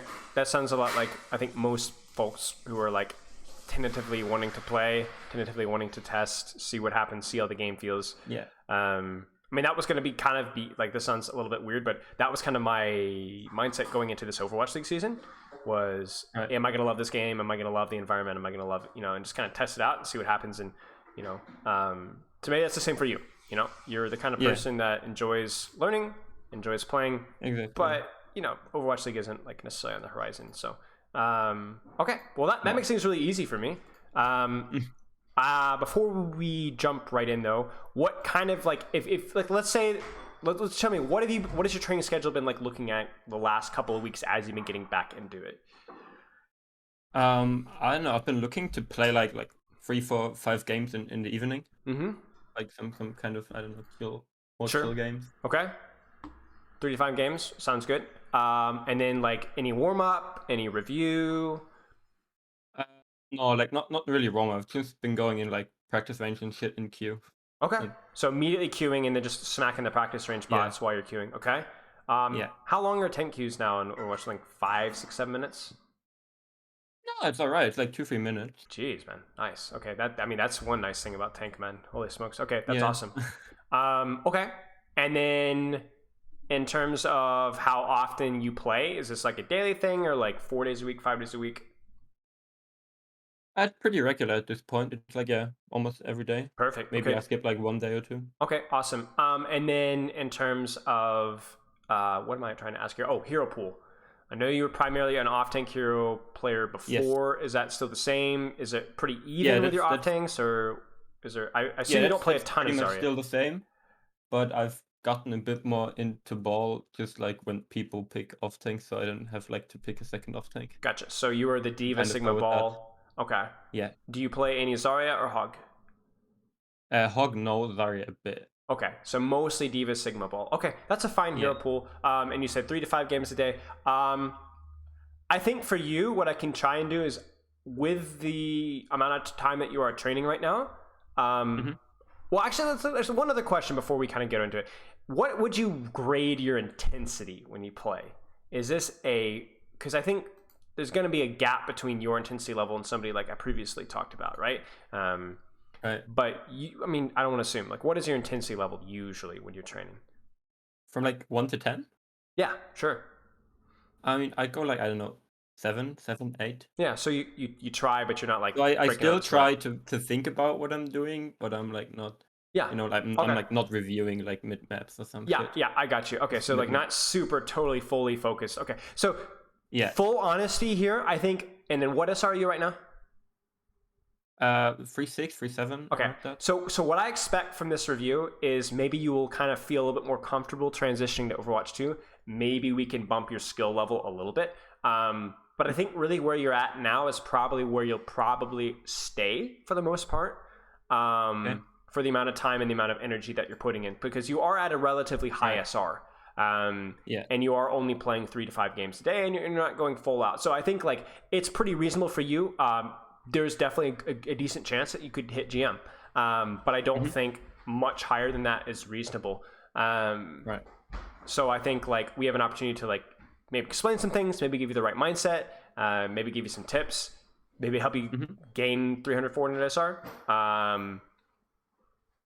and then obviously answer any questions along the way. Sound good? Sure. Okay. Last thing I want to check here. You're Chad. You selected the classic roasts. And maybe we'll flex the roast muscles a little bit. You're gonna have to bear with me, man. I am a soft kitten compared to back in the day. Somebody the other day cashed Good in. old time's sake. Did you see somebody the other day cash in like a create your own insult? It was embarrassing. It Oh, was yeah, embarrassing. yeah. I was weeping inside. I'm like, I can't think of anything mean to say. It was incredibly awkward. Want me to cash in right now? No, please. I beg you. Please don't. I might need your help to come up with an insult. Insult me, and then I'll use it on you or something. Because I'm pathetic. It is. Oh, no. I've been doing quote unquote real coaching way too long here. So okay. Is this just a Diva game, or we got a little bit of variety? It's a bit of Sigma at like 3rd point in defense, I think. Okay. but like not too much. Okay. Mostly D.Va. All right, so we'll focus on D.Va here. So here's the thing with D.Va. Let me just I guess we can start with this in Overwatch 2. So I am fully honest with you. I completely read D.Va's power level totally wrong. I think I was pretty reasonably accurate on all of my other predictions, but I went into the beta and I was like, dude, she has 100 more HP, like 50 more armor. She's crazy, and in a lot of ways, she did gain a lot. But at like the pro meta, she just didn't do enough damage, and she got poked out too easily. Some teams made her work, but I don't think she's like as oppressively strong. I don't know if you saw the leaked notes on Overwatch 2 for this next round of Overwatch League, which is probably what's going to be live on the next round of like when it's actually released. No, it's not. Basically, D.Va got buffs. D.Va, I'm trying to remember all of them. Your boosters do a little bit more damage. The micro missile cooldown is lower as well, so you get your micro missiles. And I think I'll have to check, but there's some other.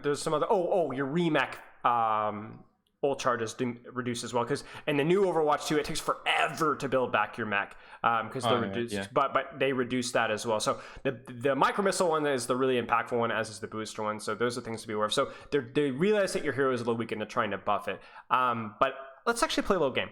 If you could guess what you would play Overwatch 2 for, like if you're playing D.Va in Overwatch 2, what does the hero do in Overwatch 2? Like, what is your playstyle? Because remember, you're only one tank. So what's her whole identity? I don't know. I guess like just supporting DPS on angles. What else? Give me some more. That was a good simple answer. That was the best one sentence summation that you could possibly do. I don't know. Pissing off their backline, sort of like ball. Okay. Kind of. Yeah, exactly. Can you kind of remember how like the whole like off tank mindset of like you're playing like another DPS, like taking an angle, controlling space. Right. You know what I'm saying? I think from what I understand, from what I've seen of D.Va play and what I've coached, is it's very similar to that. It's a lot of you're holding your own third. You're basically playing like a third DPS that can also support any angle as necessary. So when there is nothing to support, when there's nothing that needs peel, then you are doing your own thing. You're doing it off of your team's timing, but you're not always necessarily looking to engage so much as just hold positions and prevent the enemy team from taking them. If you saw the end of the last Winston review, it's a lot about like that position is important. I have mobility. I'm going to try and control that position for you. So what we'll try and focus on in this review is we'll really try and focus on your awareness of like what's happening around you in terms of like where the DPS are, where is this, because there is going to be one fewer person on the team.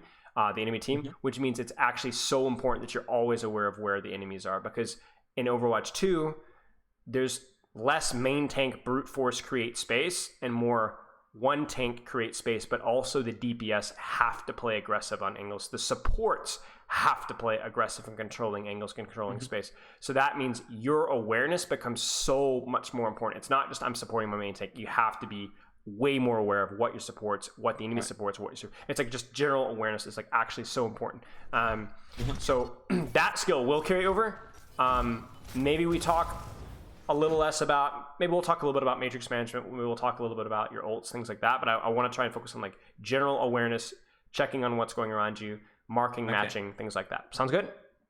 Yeah. Okay. All right. Let's make sure my options are good here. Sounds good. All right. Attackers incoming. Defend objective A. So like, for example, here, like you're controlling this space here. Why? I guess would be the question. Why would you pick this on the position? high ground? Yes. Why would you pick this position? I don't know. I'm sort of expecting them to go like maybe a rank comp as well, and when they go like to one of the sides, they can like shoot behind the shield. Okay, right. So why on this high ground here? I'm gonna start with like super stupid two questions, and why not this high ground here?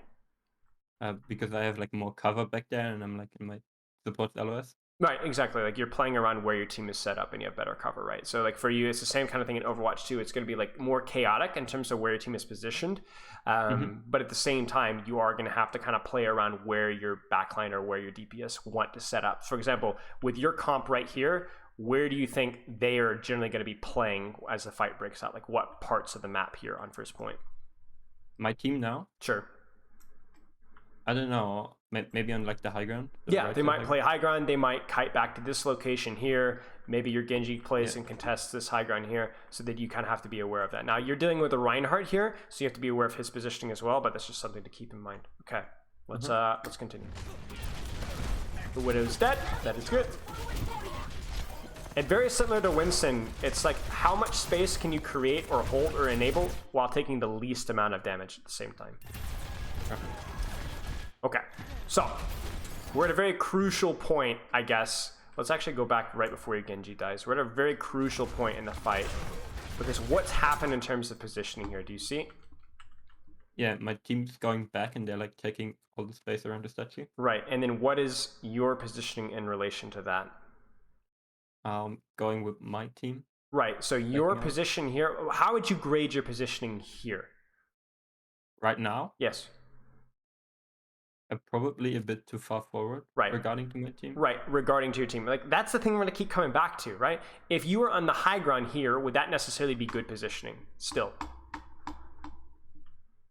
Probably better than down there. Better than down here, but still not good enough to where we call it good positioning, right? Because it's, again, like what you said regarding to your team. This is good because your line was forward and your backline was forward. Right. They are no longer forward, so this position is no longer good, so you're going to have to adjust. Now, let's play it out a little bit because it's not super intuitive because right here it's like, okay, where could you play? Like, let's say that this fight plays out and your Genji doesn't just immediately die. What are some positions or angles that you could hold that would allow you to pressure without bleeding HP? Like, let's look at this positioning here. Where do you think you could go? I mean, like maybe in like the left room where the Zarya is going. Sure, maybe if you get support, you can match the Zarya in here. Now, it's not a super favorable matchup, but if you're able to get really close without taking any damage, it's actually not too bad for you. You're going to do a lot of damage up close, okay? That would be a fine angle to mark. What are some other options? I mean, going on the right high ground, Sure, like maybe on the backside. Exactly. Maybe you go up with your Genji and you control the space here, and then as they walk in, you and your Genji like look for pressure on their hog, or you can even look for a dive in the backline afterwards. And the best part about this position here is that you have to use boosters to push into them here. Right? You don't have to necessarily. You can just drop and you're there, right? If you even want to drop. Okay, so like let's kind of see how this fight plays out then. Because where you are now, from an Overwatch 1 or an Overwatch 2 perspective, doesn't feel like you have a lot of impact, right? Don't feel like you have a lot of vision, don't feel like you have a lot of impact. Now, at this point, your Genji's already dead, so it's a little bit tricky for sure. And then now, this is where you go to town, right? Right. She stepped over. I mean, there really is so few heroes in the game that you cannot beat in a 1v1 or out pressure in a 1v1, so she should, if not die, get very close to it. And I think like what you do here is seems perfectly reasonable from an Overwatch 2 or Overwatch 1 standpoint. Just unfortunately, you know, too much of a disadvantage early on. Okay. Alright, so maybe one question. I remember Yes. like the Zenyatta like saying to me to touch the point, but I didn't. Okay. And was this the right call or not? Well, let's put it this way. If you were to booster out here and touch point like this, what would happen? I'd die. Probably. Okay. Is there any other way that you could touch point? I mean, through the window on top. Maybe through the window. I was thinking actually at the exact same thing at that point in time. At this point in time, what I would have done is I probably would have already boosted up top and then started to walk around this way. Okay. Then what would that have meant for touching? I could touch like with less spam and I can still Yes. like go out if we Yes, would not. exactly. You would commit. touch, you would take less damage, you would have a better angle, and you would be able to keep your boosters for disengage or just to buy more time stalling, right? Right. Thinking outside of the box here, right? Like that's the thing with D.Va. Like you have so many tools. Like if Zarya could do what you can do, or Hog could fly up the high ground, you better believe that they do it. You know. So it's always thinking about like what can this hero allow me to do? Like so many people get so obsessed with like matrixing my core on main, but like there's actually so much utility about that mobility, and you really want to be leveraging as much as you can. Like even right now, I think this is fine, but what should you, if we tie back to the first thing we talked about with your D.Va, what's the number one thing you need to be aware of right now? Where's my team? Where's your team? And then the number two thing is what? Where's the enemy team? Yeah. Okay. And what do you need to be aware of in this particular spot in the map? This is going to be the difference between you improving it, Diva, or you staying the same. What do you need to be aware of? I don't know, people flanking through like Yes. left side or top. Yes, that's it right there. That's it right there. That is your job. If that Hanzo is missing or you don't hear him shooting from main, red like alarm bells need to be going off in your head. Right. I'm like shooting. I'm checking. You don't have to stay up here necessarily. Maybe you're like, I'm scared I'm gonna get spammed out or something. But you better be aware. And if there's anybody flanking behind, you better be the first person to know and the first person to react to it. You see what I'm saying? That is what your hero does. And if you get stuck, like right there, this is so crucial. Like this is Overwatch 2 right here. This becomes even more important in Overwatch 2. Okay, good. You got the information. You know where the Widow is. But what I'm concerned a little bit about is I'm pretty sure your cast checked this and saw the Zarya and you didn't, right? Right. I don't want to get it. I don't know what she's doing. I don't know, but like you know, like if you know she's feeding, then you know. I mean, heck, you even need to be aware of like, is there sniper going to be flanking all the way behind? So like, I'd fly up here and I'd check like what you did earlier. Like, okay, they're there. Okay, not right. This needs to be constantly on your toes. Right. Good. Nice. She's trolling the lobby, but good. Back up. Okay, where they at? Oh, there she is. Somebody up top. Nice. Your Widow dies, but that's okay. This is good. I like this a lot. Is she top? Ah! She's top! And you didn't expect her to be there. Right. You always expect her to be there. Always. I was kind of focusing on the Ryan, like maybe not getting naded. Yeah, I got what you're saying, but if you look at your Ryan, like let's look at your Ryan here. Yeah, he's fine. Actually, you know what?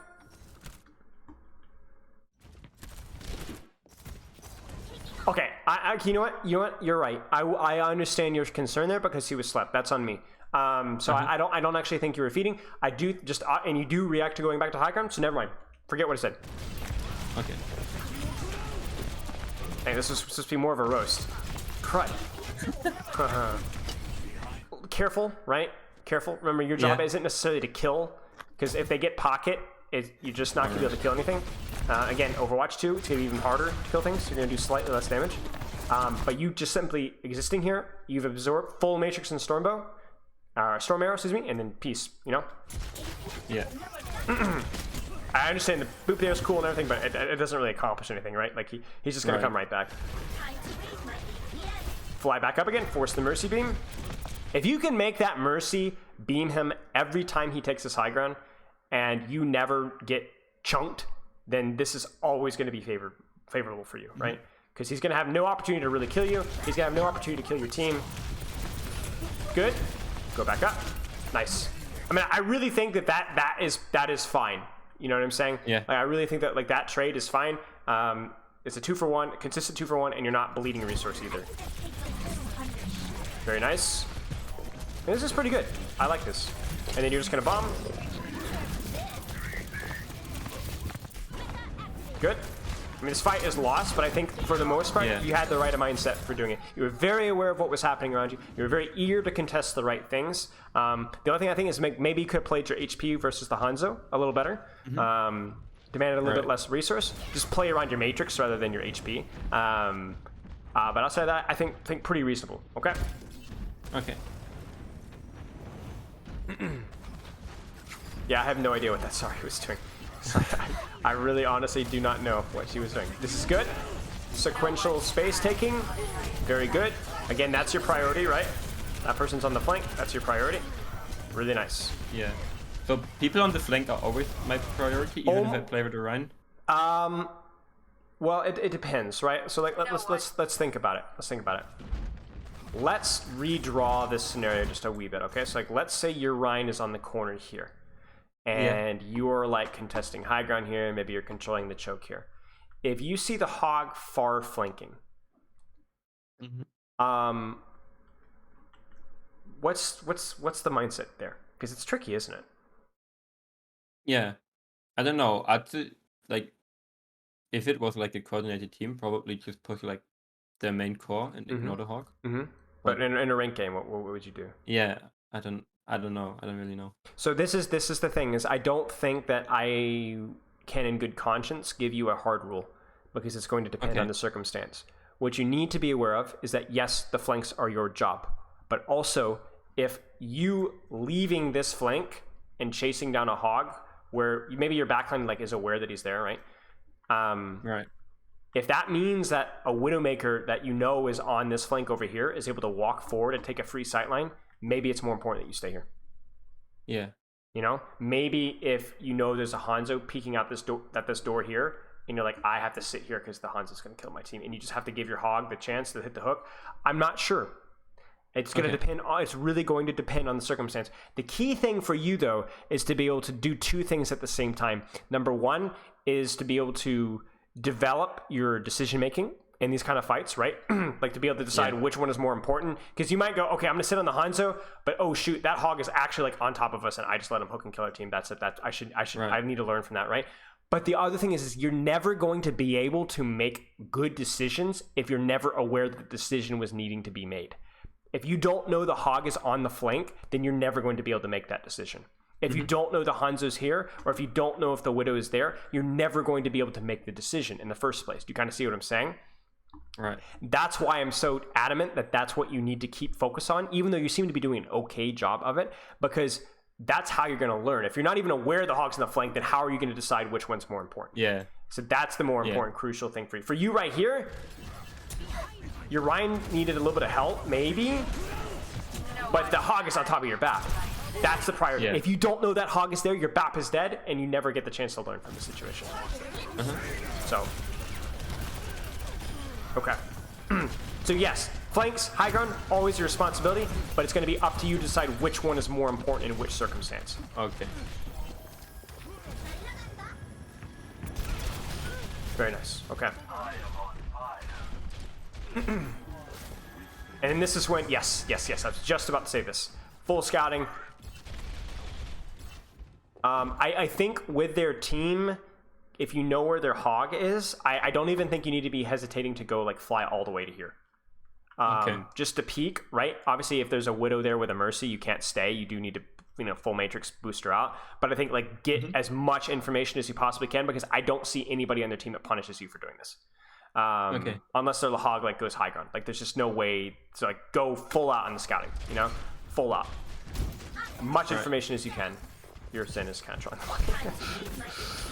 I don't know. I don't know. I mean, there's nothing you can do. Just... Oh, maybe. Oh, please. I was gonna please. I'm like really hoping that like you have like a decision here. Okay. Hey. Check it out. Yeah. Kind of, right? Kind of. It's kind of funny here because what do you think? Let's just play it out.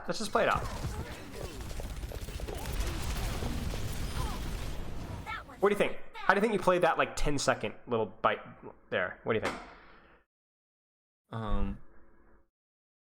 Pretty well, I guess. Yeah, I think so too. Widow. Yeah, I think like you dealt with the initial threat of the Nano Hog, which your team's like, oh shoot, Nano Hog, right?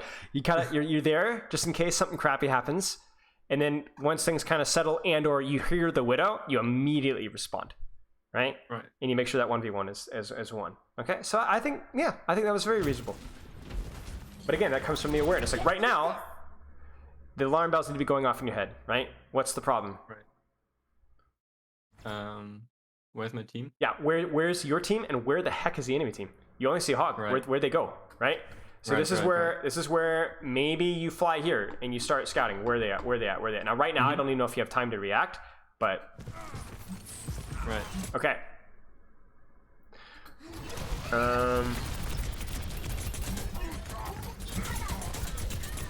Infuriating that the guy lives. Should die. I don't think he will. Good. I think this is winnable. Good. I just didn't know she was there. Okay.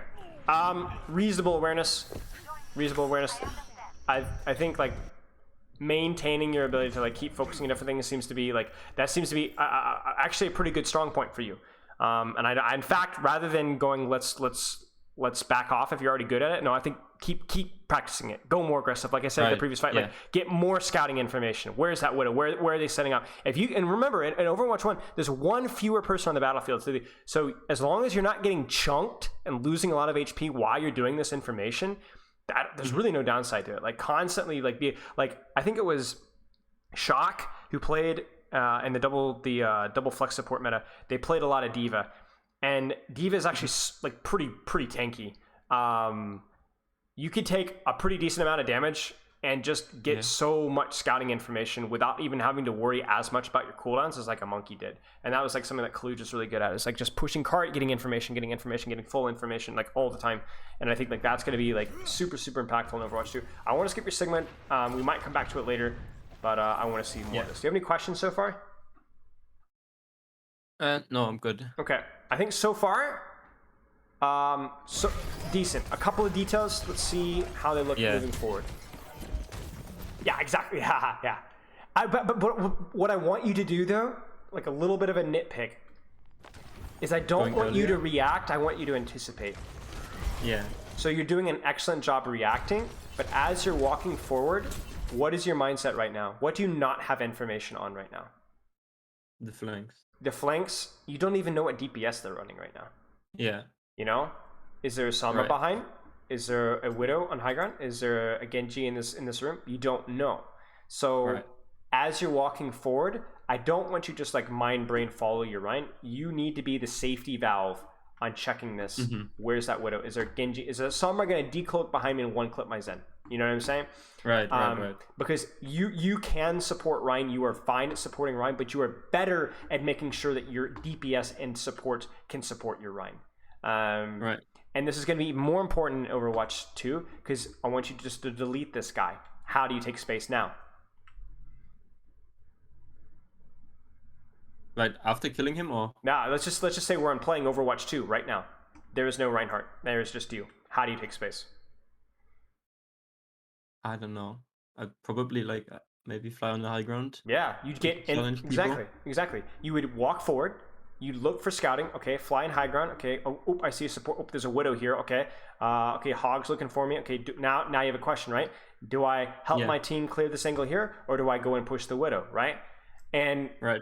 And that's where, like, again, we talked about that in your second defense about dealing with a Hog or dealing with a Fling Sniper. That's when you start to make those decisions, but you have those decisions being made because you had good information and good scouting. And then that's how you're going to play D.Va. If you deleted your Reinhardt, you wouldn't walk down main here, right? You'd start flying to high ground, get scouting. No. Who can I push? Who can I pressure? What angle can I take? Can I shoot this Widow? Can I wrap all the way behind here and drop in their backline? Can I make sure just that this Cassie doesn't like kill on the flank? There's so many options with this hero. And it's all going to come from like having good habits. So like right now, if you had perfect information, what is the best thing that you could be doing now? What is the best thing you could be doing? Probably going on the Widow. Probably, yeah. Probably. And is that to kill the Widow? It's probably just to force her out. Yes. Force her out, force Mercy Beam. And what does that allow your Widow to do? Take the space on the right side. 100%. Yep. And then your DPS get all the space in the world. Your Widow is completely uncontested, can just shoot for free without having to worry about the duel. Yep. Nice. Nice. Very good. Love it. Love it. Really good. Really good.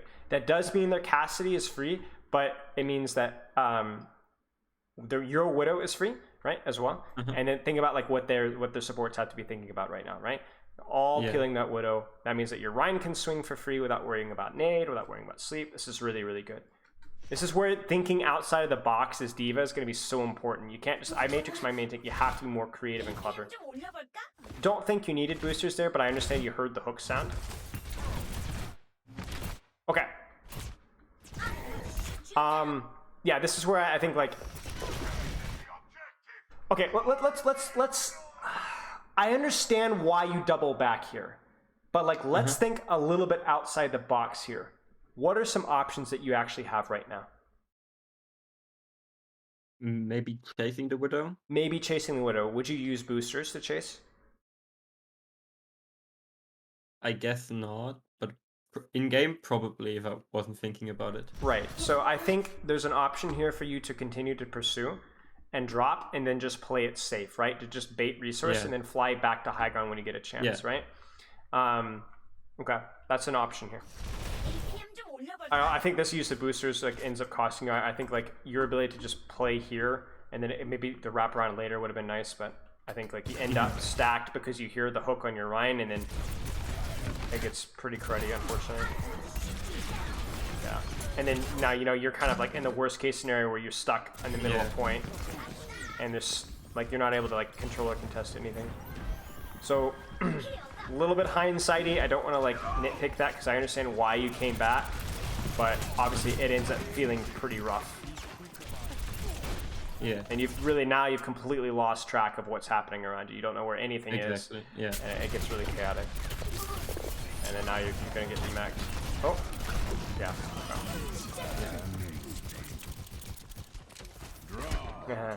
I think you probably could have played your life there. I think like it was reasonable for you guys to potentially like clutch this out, but I understand what you're. I understand. Okay.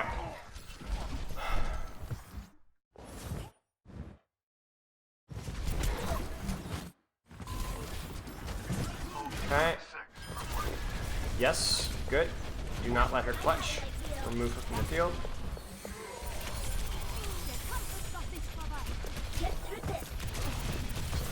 Genji's just like flow stating right now. Gonna kill 6. Holy crap. Okay. Yeah. Okay. Good start. Not so great midway through. But I think you have a lot of skills that we can build off for Overwatch 2, which is encouraging.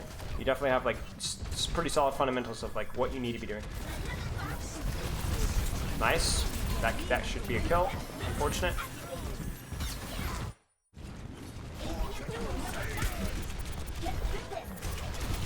So in the back of your mind, what are you thinking right now?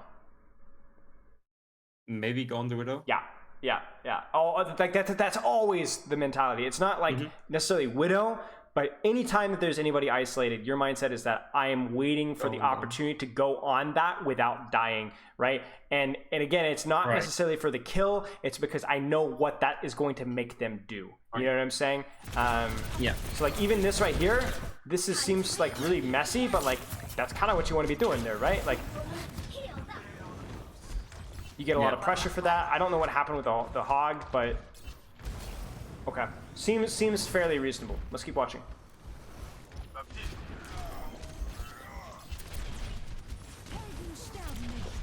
Yeah. Now is it? You know, you feel it. Yeah. That was grapple. She's isolated. The cart. Look at her positioning in relation to our team and their team, right? She's completely alone. She's completely isolated. She just used her grapple. She needs to die. 3, 2, 1, go now. Yeah. Yep. She doesn't die. You guys are gonna get a lot of space out of that. And then now, let's just say that your Ryan doesn't die here. What's the next step? Keep pressuring this angle. You can pressure this angle. What are your other options? Bomb in. What is it? Sorry. Bomb in. You could bomb in. Yeah. What's another position that you could take? The high ground. Like. Yep. As soon as this cart like pushes around the corner, you can go 3, 2, 1, take the high ground here, just sit right here and start shooting, right? And again, you have your whole mindset now is that I have bombs, so all of a sudden I can play 5% more aggressive, 10% more aggressive, right? Yeah. So, I mean, your Ryan dies, but again, I don't think I have a problem with like how you approach that. Nice, very nice, good. Yeah, I would have pretty immediately turned off that Zari. Especially when you hear the blade. Like, again, that's just... Like, you think about... Remember, did you watch much of the Winston review before this? No, I was eating. Okay, that's fine. Basically, we talked about, like, return on investment, right? Like, you have to think about, like, is that a hero that I really want to go with at this point in the fight? Is that the best thing I can be doing right now, right? And that's going to be something you can kind of keep an eye on. I think right now, no.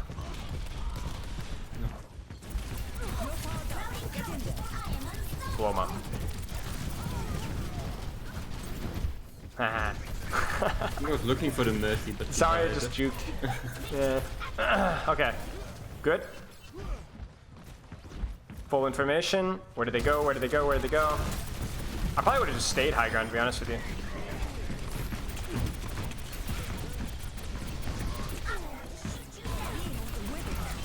might be able to blow her up. Oh, that's unfortunate.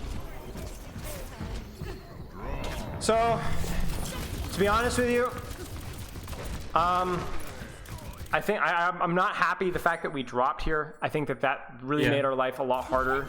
I think like just staying top would have given you better scouting, more information, and then again, like you can drop whenever you want. But imagine if you're just sitting top and then you have such a nice angle for like putting easier shots in these guys. And then if you want, okay, maybe you can just drop in Cassidy. Maybe you can drop like you could unironically dive the Widow mid fight. You know what I'm saying? You would get demeched for it, yes, but maybe it's worth it. But this feels really, really ugly. I think what we're seeing with you, I really don't want to focus on your micro. Like I think like your micro needs some work in some places, but I don't think it's like the biggest return investment. I think what we're seeing with you is like you are at a rank, you have a level of understanding where you're doing the right thing like 75% of the time to like 75% efficacy, like 75% power basically. You're doing it most of the time, and then when you're doing it okay. So your goal has to be with your like the angles that you're taking, the scouting that you're getting, the positioning that you're controlling, the just the general awareness, right? That has to be 100%. Either when you're doing it perfectly, or you just need to be doing it all the time, even if you're not playing it up perfectly. You kind of see what I'm saying? Like, you either need to work on doing the right thing all the time, or doing the right thing really well. Committing. Right. You're doing well, but that's 3700 SR, right? That's not gonna. That's not. If you want to improve, it's gonna have to be better than 3700 SR improvement. Like even this. My thing is like, this isn't bad. But nobody's with me. But it feels just a tiny bit early, right? Maybe just a tiny. Like, I'm not gonna nitpick this one, but just a tiny bit early, and certainly don't lose your HP over it, right? Yeah. Okay, let's go again.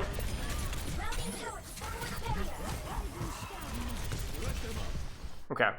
All right. So like, what's the play now? Ha, never mind. I mean, I see it. I like it. Should be a good bomb. I mean, either way, it's going to force a split that you guys will win. You guys will win off the split. Yeah, 100%. Good bomb. There are a lot of good things about your play. A lot of good things about your play. Let's make them great, though. That's the goal. Yeah. No way she has grabbed again. Good. I like it. Helping your Genji, being aware of like where the supports were positioned. This was all good. This was that might have been your best fight so far. Okay. From pressuring the Widow, controlling that off angle, setting up the bomb, taking high ground, pressuring the Zarya early with your team, and then as soon as you saw an opportunity to go with the supports, the Genji, you go in the supports. We got Frosted in chat. Okay, Frosted, I think he just needs to turn around and recognize the tempo of his team more. He understands the angles, he needs the pressure, his timing is just bad, okay? So Frosted spent some time with me in Uprising Academy. He's pretty darn good off tank, so I think his takes are good. Right. Okay.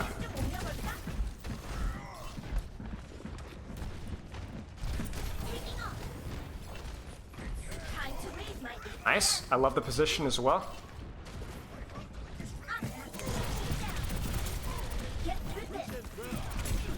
Careful, careful, careful. I mean, this is a perfect example of what Frosted is talking about and what we were talking about earlier at the start of the review. Too early. You're doing the right things, you're just doing too early. Like, at this point in time, you could walk forward, take this off angle in here, fly up, control here, and then use this to stage pressure on the Widow afterwards, right? Or even just like to fish for, like, you could surprise eat the grab, you could have better vision for a Matrix on your Rein, you can Matrix all the hog shots, make them all look at you, and yet you're literally not even killable up here. But it's just, you're doing all the things at just a slightly wrong timing. So,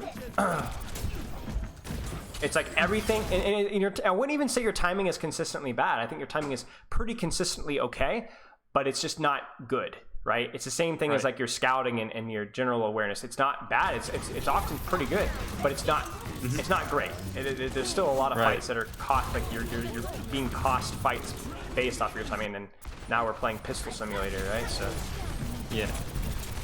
Okay. Not a lot you can do about that. Nice. Now, right now, what's the priority? Go on Ana. Yeah. Go on Ana or Widow. Pick one, finish it. Completely shut that guy. I see that's where the micro comes into play a little bit, but okay. Yeah. You have any questions so far? No. Initiating. It's going to help a lot in Overwatch 2 since you're the only off tank. Turn around and look at the team, Frosted says. Yeah, I 100% agree. Ready. 100% agree. It's gonna be so important because you are like, you don't have a main tank to like a lot. Sometimes I get on main tanks for being aware of where the team is positioned because they're the ones setting tempo, and then you're kind of reacting to what they're doing. But now you are the tank, so you have to do Yeah. the awareness of the angles, awareness of the position that an off tank does. But you also don't. You are also the one oftentimes dictating timing as well. Yeah. Doing well, Frosted. Thank you. Nah, you're good, bro. You know your crap. Appreciate you chiming in. Haha. Haha. Too late. Yeah, I mean, I don't know if you could help the hook. I'm actually more interested in the Widow thing. Like, again, it's like about that initial opening mindset here. Like, if I say it one more time, what does your mindset need to be right now? Scout what they have, and Exactly. what they're playing, and like how can I pressure them? Right, all the information, because it's the same thing as we talked about in your second defense. I trust that you will make a good decision, or if you make a bad decision, you'll learn from it next time. But I don't trust you to make that decision if you don't have all the information. Nobody can, right? So like right now, Yeah. you don't have any idea where the Widow is, where the D.Va is. Now that's not going to fix either of these things, to be clear. They're both dead either Yeah. way. But Right. in the future it might. So right now, Right. build the skill set even if it doesn't win the game. All right. Okay. Good disengage.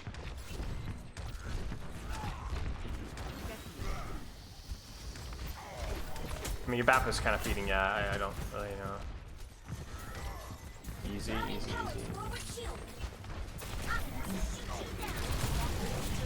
So this is where, again, like the awareness comes into play right now. So for you, why do you not take high ground? I don't know. Maybe I see the Hawk anti. Close your eyes. Kill them. Close your eyes for me and just listen.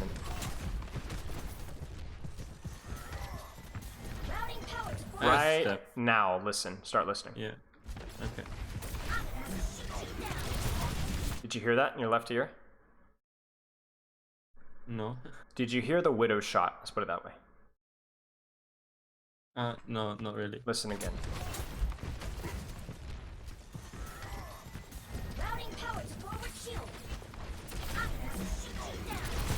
Yeah. Do you hear that? No, I did. That's on your Yeah. left, so you can open your eyes now.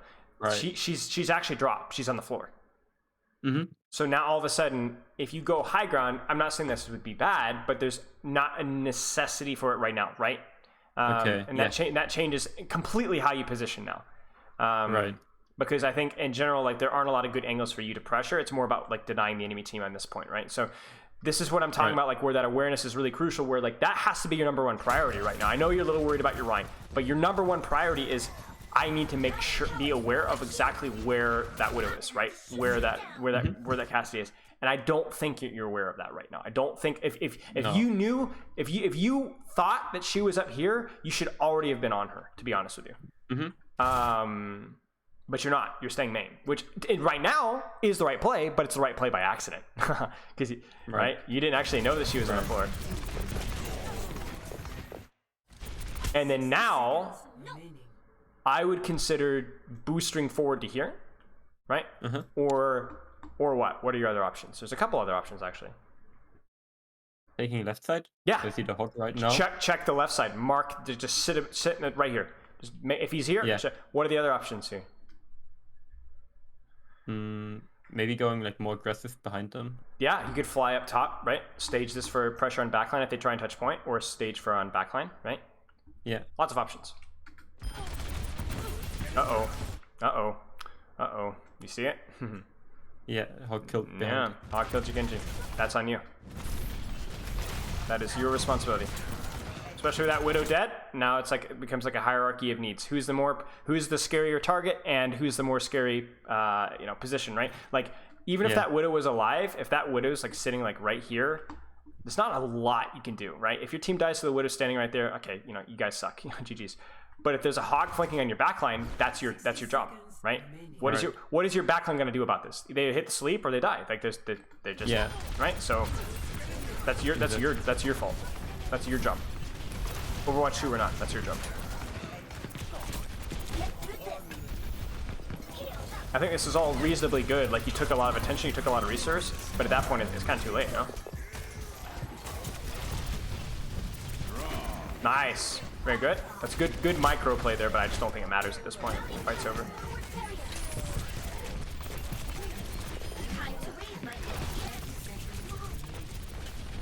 Okay. This is where, again, I think you could start to stage high ground. Right. Just to set up for in case they recontest. I mean, obviously, there's a sorry there too. So Wait, how did he get there? I think he probably rocket jumped, or he walked all the way around behind. Yeah, he walked all the way around behind. Yeah. Yeah, I have no idea. Huh. He was on a mission. Oh, look at him go. He really wants that grab. He really wants that grab. Ah, I got him. Nice. Oh, he got it. I was like, about to cry. Oh, your Genji's 1v6ing. Unfortunate. I think you guys are probably okay for the cap, though, which is really what's important for the spawn. Yeah, you guys are good. Yeah. You guys should be okay now, because the spawn's good. Ah! No! Oh, good. You're good. No way! What happens? Did he just get unlucky? Did he just get in a spot where there's literally nowhere to hide? Oh, please. I don't know. He had to roll. Oh, he rolled.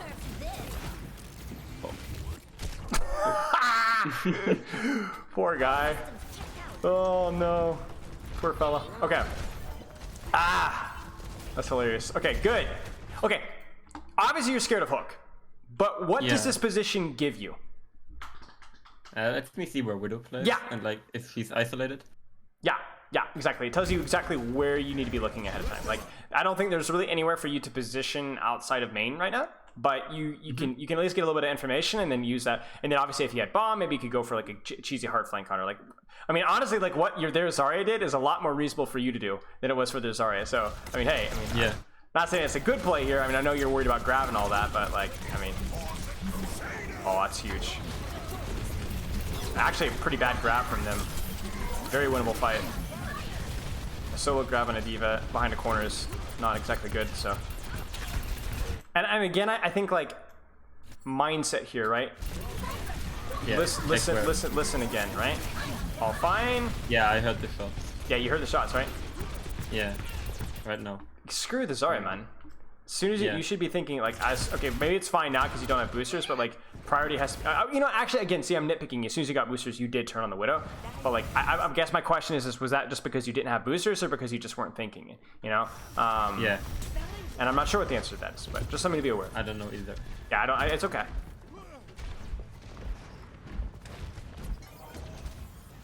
Good, I like this. Don't over chase. Oh, she's way overextended actually. I don't like this. I know you're worried about the pharmacy here, but I'm like, there's nobody over here. Just stay here and then. Right. I mean, look at where the card is, right? Like this is kind of what Frosted was saying, where like you're not actually aware of where your team is because you fly back as if, oh, my team's like over here, right? But they're not. Right. Look at where they are. Right? Okay, the Widow's totally out. Look at where your team is. They're right there. Yeah. You know, you could sit here. 3, 2, 1, fly up right behind this, and you'd be in super happy position, right? And now it's like you're in a significantly worse position to pressure that pharmacy and to pressure anything else. This is good, right? This is a bit awkward.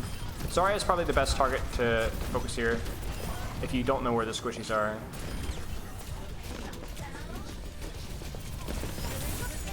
Moira simulator, nice.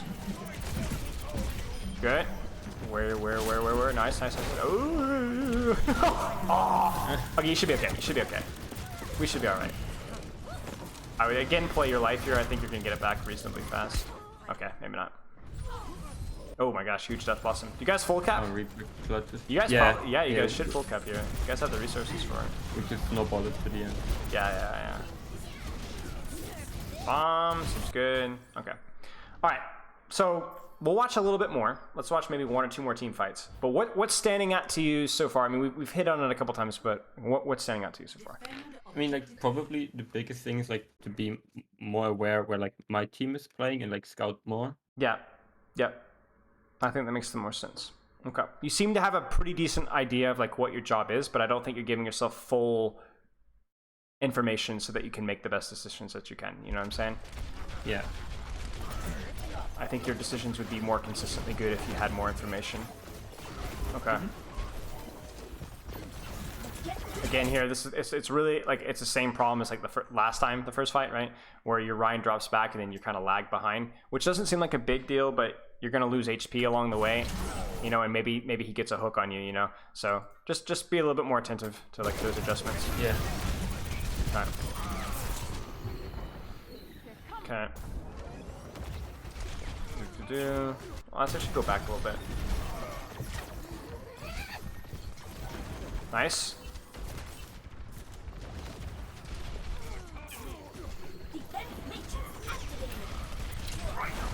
Your Sen is just like demolishing people. Look at this guy. Oh, I mean, okay, she was standing still. Oh. Wow. He didn't even see. That's crazy. But do you see what I'm talking about though? Like it Yeah. oh, you know, was the target still asleep? I'm actually curious. You know what? No, again, I'm gonna cut you some slack because they were asleep. So never mind. It's the second time today. Man. Can't even flame you. All It those sucks. Huh. Okay. Yes. Are you gonna get punished for this? No, Why? because she's completely alone there. Yeah, yeah, she's completely alone. Yeah, exactly. Okay. Trick question. But That's the best. The best thing is to ask the question in a way that makes you feel like, oh, I'm gonna get it wrong, but no. Your initial impressions are right. Oh, but maybe you just stink. Maybe you're just bad. We forgot to consider the other option. That perhaps maybe you're just the worst player in the history of the world. Okay, I mean, obviously, in theory, what you did there was totally fine. Just hit the shots, play the micro right, no way you lose. I show you the way. Okay, I mean, nothing matters here. You were baby. So, wait, what? What happened? What on earth is going on in this game? I don't know. Their Ana somehow gets sniped. You keep Mac with 20 HP. Your Zen gets another kill, of course. What is going on? You got okay. Obviously, you know what? This is like Spylo's like daydream here. Like, look at the angles you guys have, man. Like, look at this. This dude's completely surrounded. And you guys play it off of each other's timing so well. This is great. Probably just. You guys might beat the Dallas field. I don't want to overexaggerate, but there's a really good chance that you guys might have been the greatest ranked group of players ever to exist. Yeah, that's hilarious. Okay, nice. Yeah, man. It's like, what is this? This is just ladder, y'all. Master's ladder. These guys are clutching it out. The sweat dripping off these guys. All right. By the way, a random one fight. just for mental exercise, okay? Yeah. Look at your ult. Look at the situation. Tell me a play that you could go for. I know I am going to bump in, like right as they push. Okay. What is a play that you could have set up for now? Right now. Think creatively. Look at your ult. Look at the situation. Think creatively. I don't know, like bump just in their spawn, but that's like the only Yeah, maybe. option I'm thinking of. What if versus their comp, especially considering they have to touch and like they're all like panicking and you have bomb? What if you just went on and hit up here? Right, And you then went just bump behind as soon as they go on point. Or just went hunting for the Widow. Mm-hmm. You know what I'm saying? And just like this happens a lot. Yeah. Like just hide and then just walk forward and assassinate either their Mercy, their Ana, their Widow, and then worst case scenario, excuse me, you just bomb. You just basically play like Tracer. Something to consider, right? Right, makes sense. And then again, obviously, if you do it off of good timing, then you're gonna get kills. Like you're going to get kills doing that. But just something to think about. Right.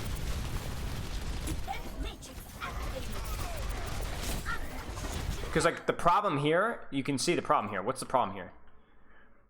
Taking like angles around. Yeah, us. it's like, what are you gonna do? Fly up here? Is that gonna be helpful right now? I mean, maybe, but it's not. It doesn't feel great. Probably you know, not. stuffing in here is good value, at least for scouting, but it's also like not something your hero's particularly good at. So like this is a point.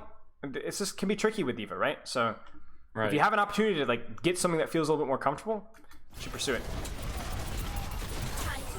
Short bomb here seems good. That'll be good. Big value.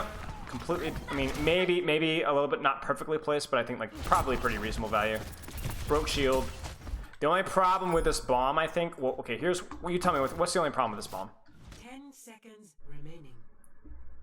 It is ladder. It's deeper. What is it? It should have went in a bit deeper, maybe. Yeah, it should have went in a little bit deeper. Like placement here, you'd want it to be like here. Yeah. But do you see what's happening at the same time? Like obviously this is ranked, so this happens. Right, my team is backing out. Well, your team is backing out, and also what are you popping ult-wise at the same time? Window. Right. So what does the enemy team want to do versus bomb? Back out. What does the team want to do versus window? Back out. You're doing the same thing for the same reasons at the same time, right? Right.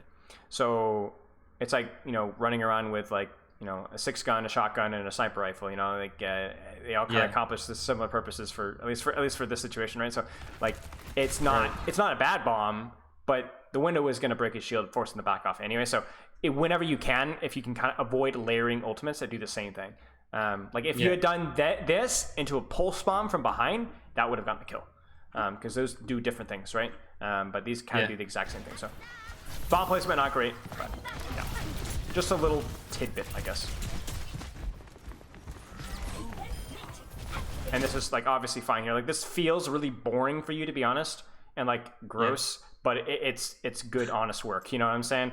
That Hanzo doesn't get to play the game. You force Mercy Beam, and if you don't get this feels a little greedy with the booster. But if you have full, especially because you have no Matrix, but like this is fine. This is basically saying, Hanzo, you're not going to be able to clutch this fight. Sorry, right? I'm not going to even blame you for the Widow because you couldn't reach Widow with your positioning. So you shut down one of their DPS, you force support on that same DPS, and you didn't die for it. I don't have a problem with it. Let's just finish this. Let's just finish the VOD. We're almost done anyway. Cool with that? Okay. All right. What's priority right now? Like as you're walking out of spawn, what does your mindset need to be? It's late in the map. It's overtime. But what's the focus got to be? Where flanks are. Yeah. Where are the DPS? Where are they? Where are they? Where's the Hog? Where's the Widow? Where's the Hanzo? Full information. I think the Zen said in voice chat that like the Hog was going underground. Okay. And we should push it. Yeah. I'm not saying you're not doing that, but just reminder: always full focus, right? Yeah. No. But yeah. This is like a classic example of like you're trying to do two things, and so you do both of them poorly. You know, you're looking for Hog, but then you get distracted by something else, so the Hog kills somebody, and they kill something on main at the same time. Unfortunate. Okay. All right, you got it. It's gonna happen.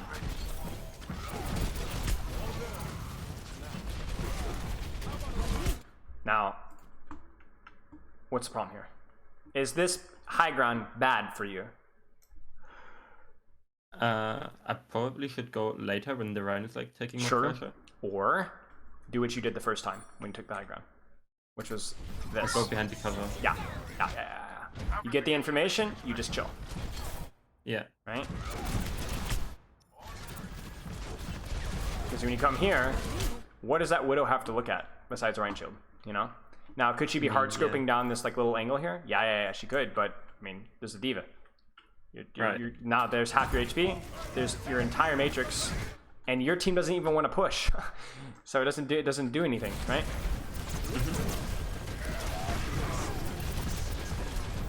Now this matters a lot more right now, right? You see this? Right. Matters a lot more. I'm gonna see how the Hog fell off the map in just a moment. Okay. Let's find out. I hope it's good. Please be good.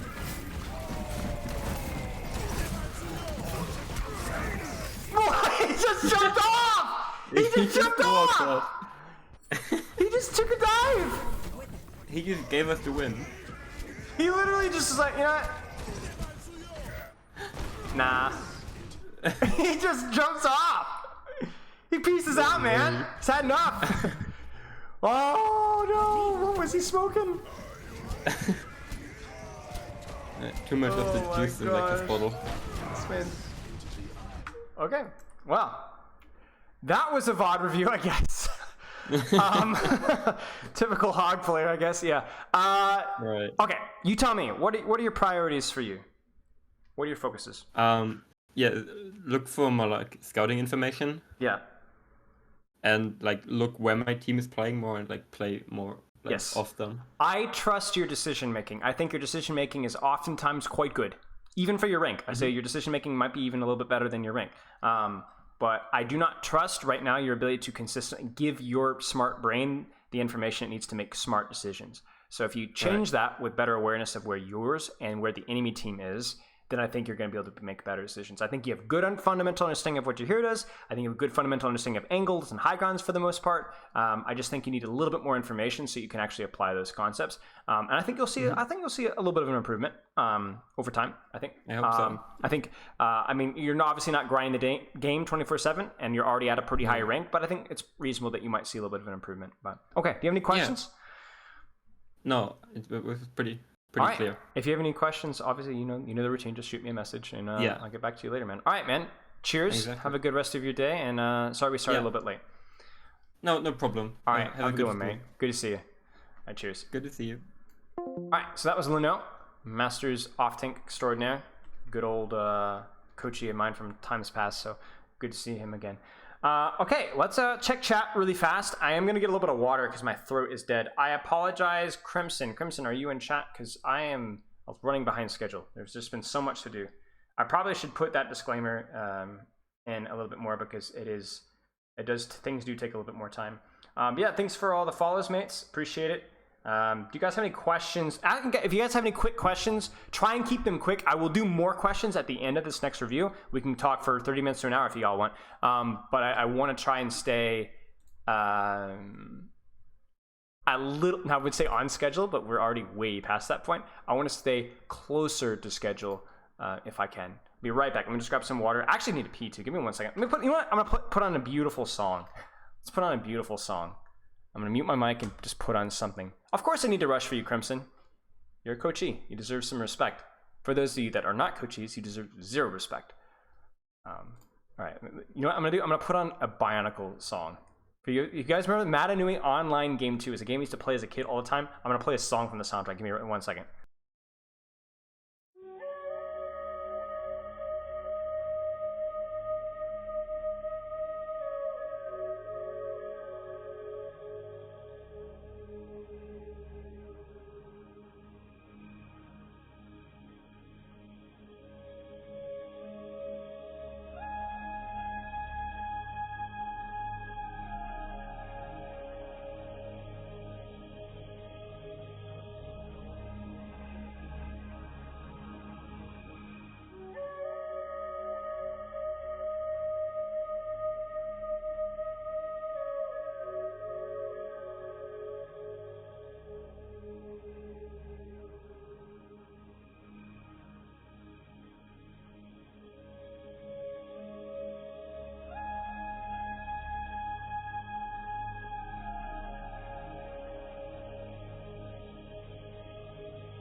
Okay.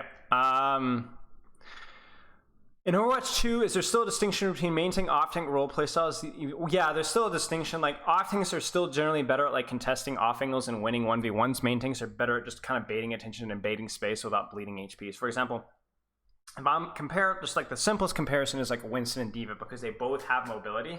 So then like, what's the difference? Well, D.Va is way better at assisting and enabling through her repeated use of Matrix and her more frequent availability of her mobility. So she's able to help and do things more often, but she's less attention grabbing, if that makes sense. Like a D.Va is on you, you're like a little bit spooked, but you're not like it's the end of the world, right? Like D.Va's able to, with her Matrix, assist this, assist that, do this, do that, and do it more frequently.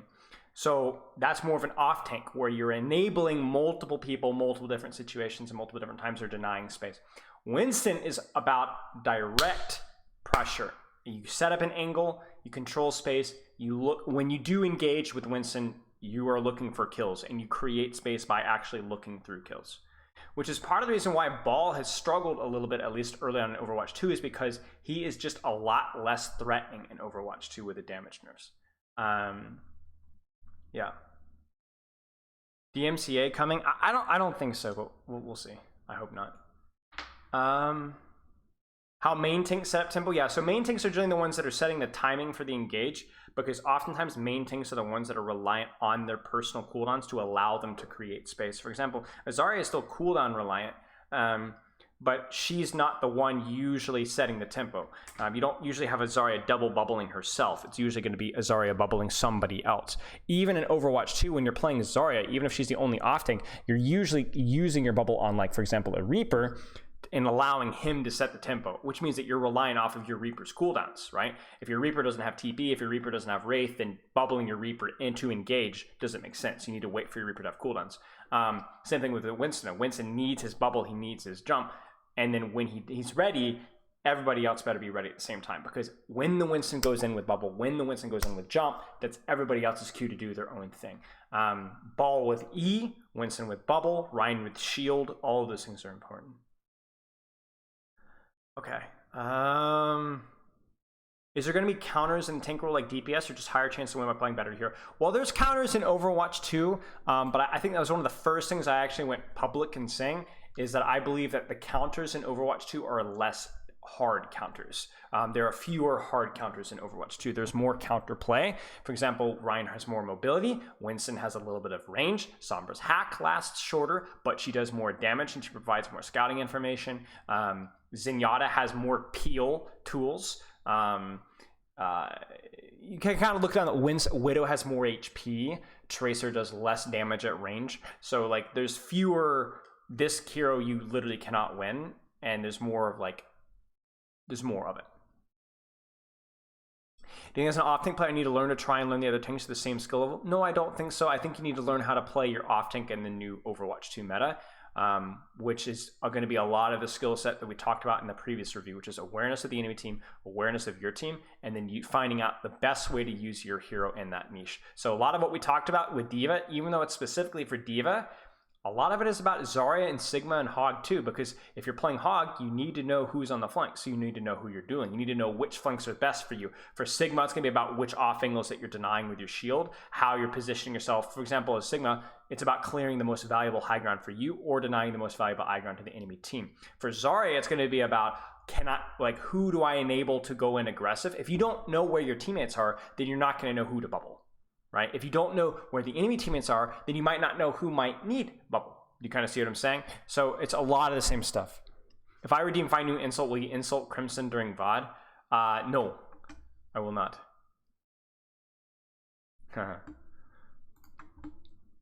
Okay. Let's Crimson, are you ready? I can. I don't need this tip. Hey Spillo, love you content. Do you think metas like JQ will be more frequent in the tank role in OW2, where there is a must-pick hero or you're basically throwing? I don't think so. I think that is definitely the goal, like the philosophy of the Overwatch 2 is like they don't want that. I think like you can see with the leaked Overwatch 2 patch notes for next stage of Overwatch League, the variety was okay, but they hit Junker Queen and they hit her hard. They want her gone. So there's not going to be any Lily footing. I don't know if you guys remember when Jeff Kaplan was around, how their balance strategy was often like little. I mean, you guys remember during Brig. Remember how Brig got like minor nerfs to her like damage and healing, like teeny little nerfs that never really did anything. They balance things a little bit more aggressively now. So if something is broken, it's going to get hammered. And I also think that outside of the recent Junker Queen meta, which was broken because of just Junker Queen being wildly OP, there hasn't been a meta in Overwatch League yet that has felt dominant. I mean, the first two stages were fairly diverse. Which is saying something, because at pro play, it's all about finding that 2 or 3% of like the best performance. And ranked, anything goes, right? So for 95% of you, meta will never matter. There will never be a must-pick hero. And for even 5% of you, that's not going to be the case very often. Okay, let's but the thing is like Junker Queen got hit hard, but she's still very playable. That's the thing. Okay, let's get started.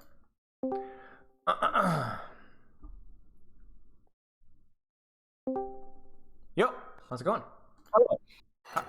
Yeah, good. How are you doing? Yeah, doing fine. Good. Just want to check his audio fine. What is it?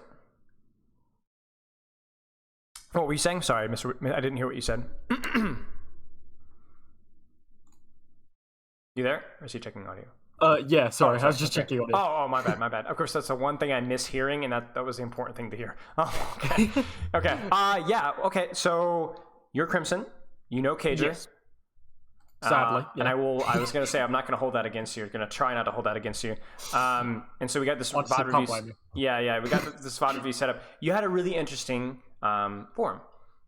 So I learned a lot from that. Talked about your headset is crap and a lot of things that you're kind of looking to learn. You have some experience with console as well. Used to scrim consistently. Lots of interesting things. Do you mind if we talk just a little bit about your dyspraxia? Am I pronouncing that correct? Yes. Is that okay with you if we talk a little bit about that? Yeah, perfectly fine. Okay, because I had heard of it, but I didn't know a lot about it. Mm-hmm. So before the review, or before I went stream, I spent about 15-20 minutes like looking it up and trying to learn a little bit about it. And it sounds really cool. It sounds really, not cool, but interesting. It sounds very interesting, and it sounds like a lot of people I've worked with in the past that may or may not have had it. So do you want to kind of talk about like what it is and how it affects your play, and like what are some challenges that you have to work through? Yeah, well, I'd say the simplest way to sum it up for people who don't know about it is kind of like a biological input delay as such. Because essentially the messages that get sent to your hands, say like to literally just push an analog stick forward or something like that, there's a delay between that being processed in the brain and it actually occurring. So I can react to something probably much quicker. Say I could like peek, see a widow's clearly there, but I'm not going to get behind cover because I physically cannot move that stick fast enough. Which obviously when you also include input delay generally as well, it becomes a bit of an issue. Yeah. It's something that's been more prevalent mostly when it comes to like, say, just general school writing and things like that, but I didn't realize how much it actually affected me until probably a few months ago, when I was just doing general research, because I'm having a lot of diagnosis stuff through like my university at the moment. So that's just just learning about that made me kind of, I guess, appreciate I want to say how far I've come with like progress. Sure. So can you kind of talk about like how it affects you outside of Overwatch, and like in terms of like you were talking about your school and your research or your university or whatever, how does that affect like say writing? How does that work? Yeah, so I should have specified a little bit more. So there's two parts to it. So there is the biological input delay that I was kind of saying, and then it's like a clunky sort of awkward nature to just using hands or fine motor skills. So stuff like using scissors, that's really like difficult even to cut in a straight line. I even had it where I was folding a piece of paper earlier, which I was actually planning on writing little notes down, and I struggled to get it done perfectly, and I think I was celebrating a little bit because I finally did it like Nice. perfectly. Nice. Which sounds silly, but it's something that's just been alien. So is it the precision aspect of things that becomes sometimes a little bit difficult because of that delay? Yeah. So there's some people who I know, for example, on console, they can have the most insanely high sense for absolutely no reason, but they can play Widow and like finely control it by just like slowly moving the analog stick. Right. As I'm like full force, which is what you'll notice probably a lot with the Genji play, to be honest. Okay. Perfect. Okay. So I looked up into some of the dyspraxia, and it was talking about how sometimes like training yourself, I guess, through it, especially in some physical fashions, can kind of result in kind of like working through some of the symptoms, or at least being able to deal with it better. Have you noticed any of that? Do you participate in any sports or activities, or have you noticed playing Overwatch has helped you be able to deal with it better? Well, I want to say muscle memory to a degree, obviously helps. Outside, there's not really a great deal I do outside, if I'm totally honest. It was very much a case that I was, the average kid who would come home from school, play Overwatch till the end of the day, that's done. But, yeah, I guess I'm not really sure, if I'm totally honest. Okay. I guess it's just general keeping at it has just slowly built it up. Okay, good. Well, we will look at that and keep that in mind, I guess, as we go through this. I mean, obviously, you're talking about playing a relatively mechanically intensive here. Is this going to be all Genji through this fun? There is a little bit of Hanzo. Okay. I'm not gonna lie to you. This was probably a VOD which I didn't do as mechanically well. There is a bit of dribble, but it was the main reason I chose it is because a lot of the choices which were made, regardless of if I was playing well or not, I would have made the exact same choices. I'm putting myself in situations where I need to stress my mechanical focus to try and push that further. I see what you're saying. Yeah, I see what you're saying. Okay, perfect. So something that is representative of your general game, I guess. Yeah. Okay. Can you break me down? So you did a pretty good job of answering, but are you currently scrimming right now? And if so, how often? So we actually finished a tournament for CGL, which is the big like console tournament. I want to say a week or two back. And since then, I haven't had any major like plans, but I've already got like a team sorted. We're planning on doing just general scrims just before Overwatch 2, just to kind of get that synergy together. But it's mostly been 3, 4, 5 stacking just for bits of fun, just in comp. So in this example, I had my 2 supports I'm queued with. So that's the limit of it at the moment. Okay. I do hope to get into scrims more. Okay, how often do you play ranked?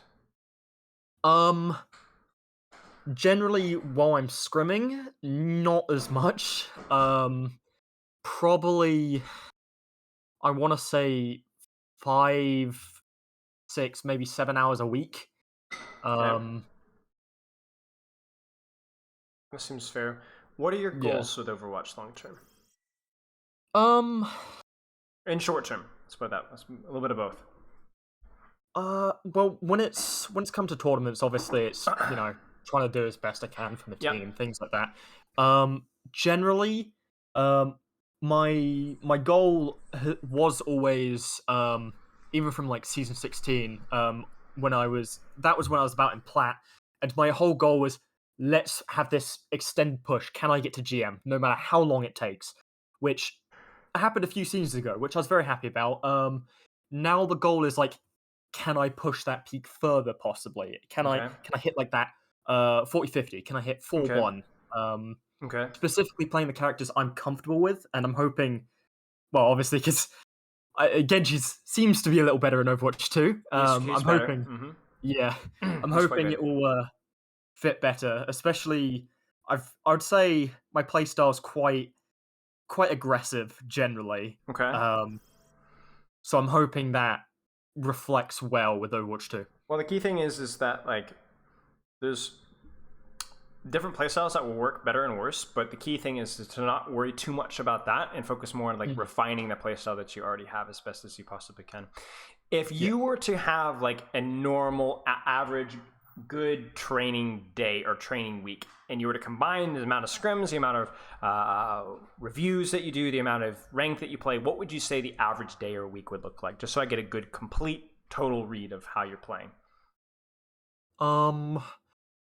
I'd probably end up having 3 scrims in the week. Okay. 2 hours with, each? Well, with console scrims, where I know PC do a lot of blocks, our scrims usually are just, we're doing our 5 maps. If we want to do any more, we'll do that a little bit more, but we just do these 5 maps and we'll see how that goes. Gotcha. I'm wondering if that will change with Overwatch 2, whether the maps are faster.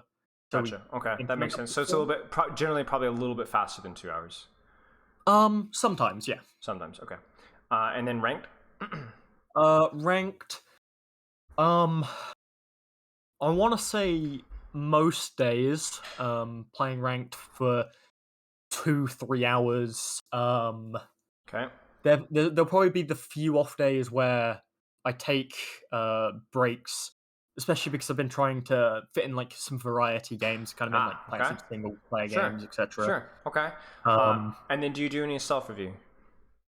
Self-review, if I'm honest, it was something I did quite a lot in the past, to the point I even had people like bring it up, like, you're the guy who VOD reviews himself like every single time we have a scrim.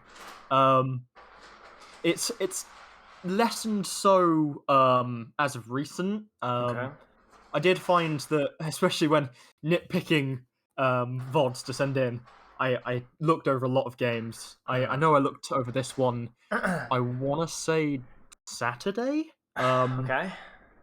Which was why I was like, yeah, this is the one to go with. This is like I'm pretty sure I put down that it's like a perfectionist kind of nature, essentially. Okay. Well, I think I think in general the goal for you is, I think like given the amount of time that you're playing, I think the amount of scrims that you're doing, it's probably fairly reasonable to be able to reach your goals. Yes. You might need to train with a little bit more focus or a little bit more intent to do so, but I think 2 or 3 hours of ranked a day is probably good enough to get to where you need to go, especially with the extra little bit of ranked practice as well. In regards to self-review, I don't know how familiar you are with what I recommend, but I recommend short stuff, especially after you look over this VOD with me. It will be good for you to be able to take what we've discussed and then be able to kind of keep yourself accountable as best as you can. We'll talk about what we talk. We'll have something very simple, very easy for you to test and study. And then when you go into your games, maybe whether it's between maps or between scrims or whatever, take the time to look at what feedback I gave you and see, am I implementing that? So the goal is to kind of give yourself feedback on whether you're following the feedback that I gave you. And then also making sure that when you're playing in scrims and when you're playing your ranked, this is something I always say, try and be as fully mentally engaged as you possibly can on what you need to be practicing. It's about intensity, it's not about duration. Make sense? Do you have any questions? I believe I might have lost you. Chat, am I good? I think I'm good. Chat, say something. Bad internet cutting in. Okay, I'm good. Just give me a second. Happy to give you a second. I can give you 2 seconds even. Chat is gone. Dang, man. It's the worst. No problem. Okay. So we're gonna sit quietly and patiently. Something, yeah, you guys are so funny. Comedy gold, man. Okay, I mean, does anyone have any quick questions while we're waiting? Cordon P. Hello. I think actually I can update the VOD command while we're waiting. I think we got Masters Genji command edit VOD Masters Genji. That should work. Please, I beg. Nightbot. Hello. You need to try biryani. What? Hopefully that's better. You ever heard of biryani? I have not. No. It's a food. And it's a mixed rice dish originated among the Muslims of the Indian subcontinent. It's made with Indian spices, rice. Sounds pretty good. Okay. Did you hear what I was asking you about self-out review? When did I lose you? No. Okay. I think literally just before that. Okay, so basically just saying, I think for the amount of ranked and scrims that you're playing, it's probably reasonable that you can improve as long as you're fully focused during your scrims and fully focused during your ranked, really giving it good effort. And then I said for self-out review, I don't know how much that you've seen me talk about this, but consistency, but not length. Being able to consistently look over your footage, especially with the feedback that I give you to go back and check, am I actually working on what I need to be working on? Am I making improvement? Am I making progress? Does that make sense? Yeah. But that could be short. That could be every day, 5-10 minutes. That could be every other day for 10-15 minutes. It could be once a week for 20-30 minutes. It's up to you. But I think it's definitely will be helpful if you do it with consistency. Okay. I don't know jack about console settings, so I assume that everything is fine on your end. And are you in stream? Yeah. Okay, let's talk about some Genji. So, what's your hero pool right now, currently? Like, what are the heroes that you play most often? Mostly, I'm feeling comfortable, especially with going into Overwatch 2. I've been with the Genji, the Tracer, Hanzo, Echo, Pharah, a bit of that. I'm hoping I can mesh with Sojourn a bit, but we'll see. Okay, I will say that for the amount of time that you playing more than like 3 heroes is probably too much.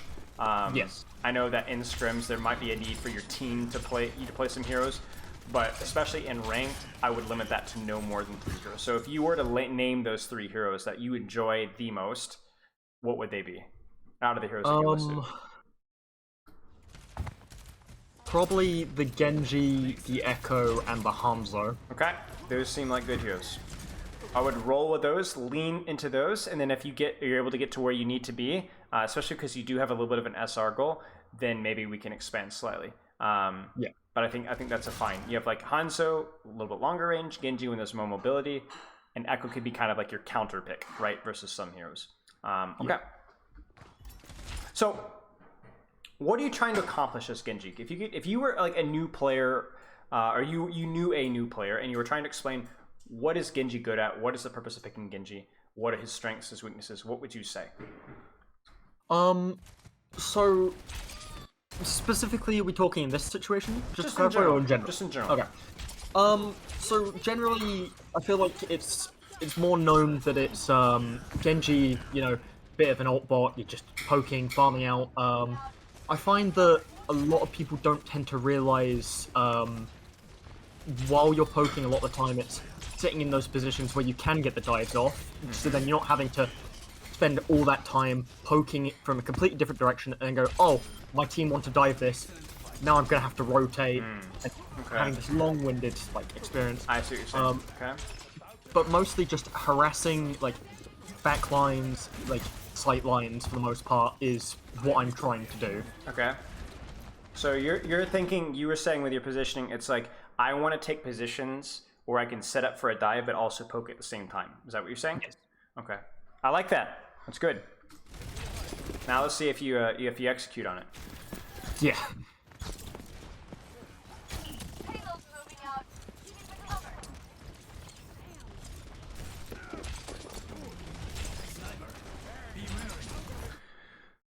Can you dive this Widow?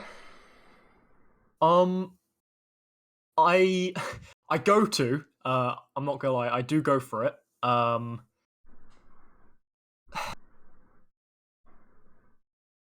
Yeah, I'd say I think I can, or I can at least force her out of the position. Okay, I like that. Why can you do this? Why? Let's say, okay, let's just play this out. So you're gonna dash. She's gonna get out. Okay, you don't get the kill. What can you do now? Now that I know that she's out of the position, I have the opportunity to either turn around and continue poking from this back angle, to hopefully force their Zen sightlines like further back because he's worried about a dive. I know they've just used pull, so I can play around cover a little bit more, like understanding that I'm not going to get pulled out and just like firebombed. Okay. I think you've hit it. I don't think you have to go too much more in detail because you definitely seem to have a pretty good understanding of like exactly what you're trying to accomplish here. So the question for me is also like when you go for pressuring Widow, is it reasonable to expect you to die for it if you don't kill the Widow?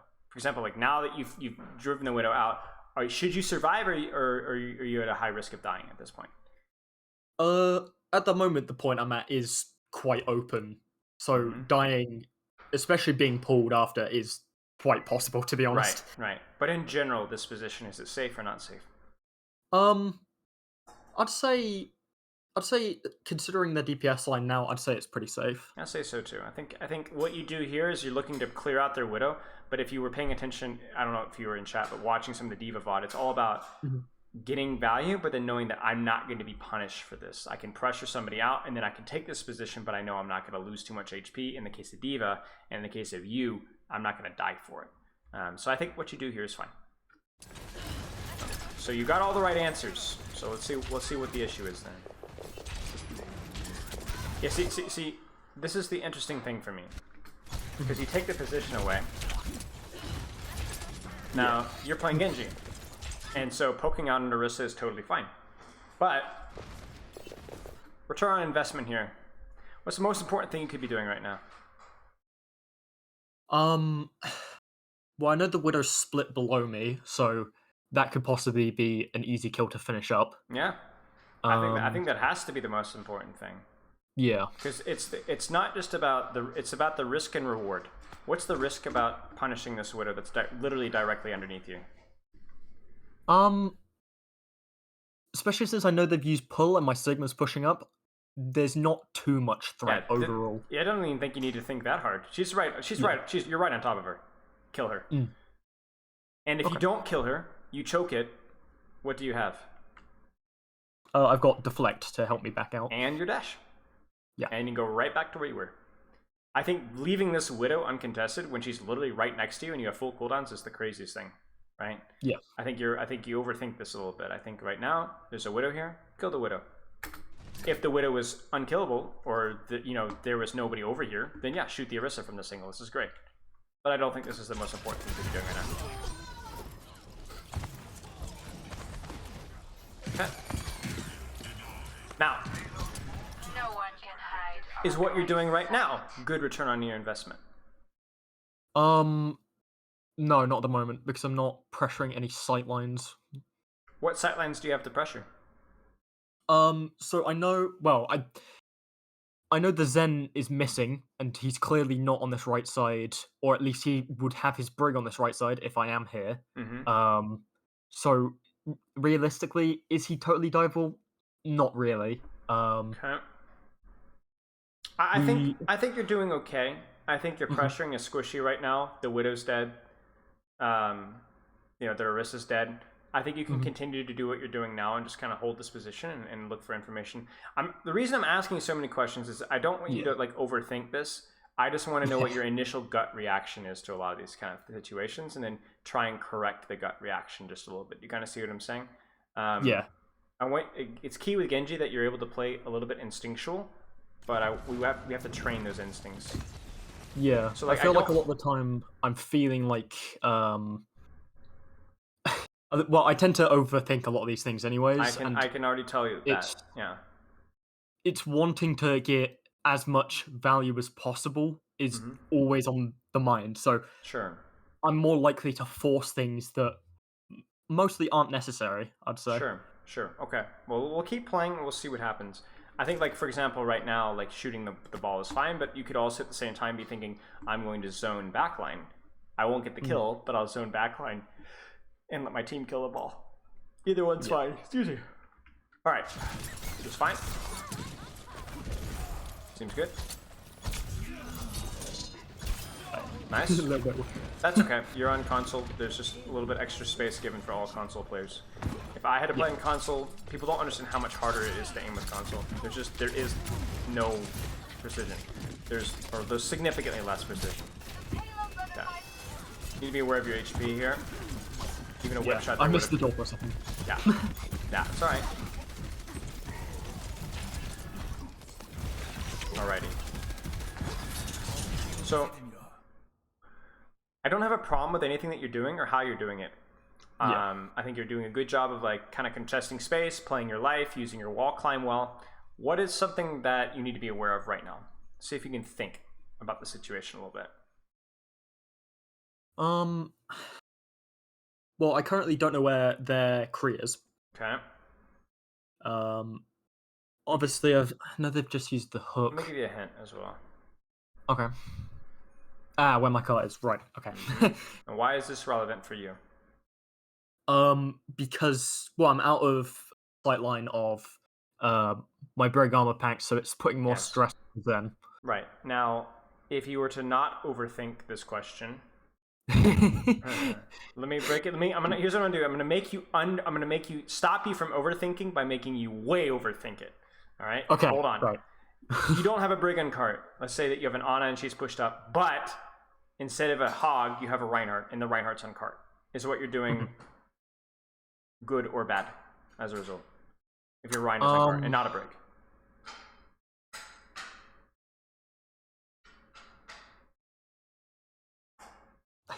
Does your Ryan want to be involved in the fight in some way? At this point, no. He can't, right? But does he want? But does he want to? Yeah. And he does. Okay. Sorry. All right. We're gonna scale back.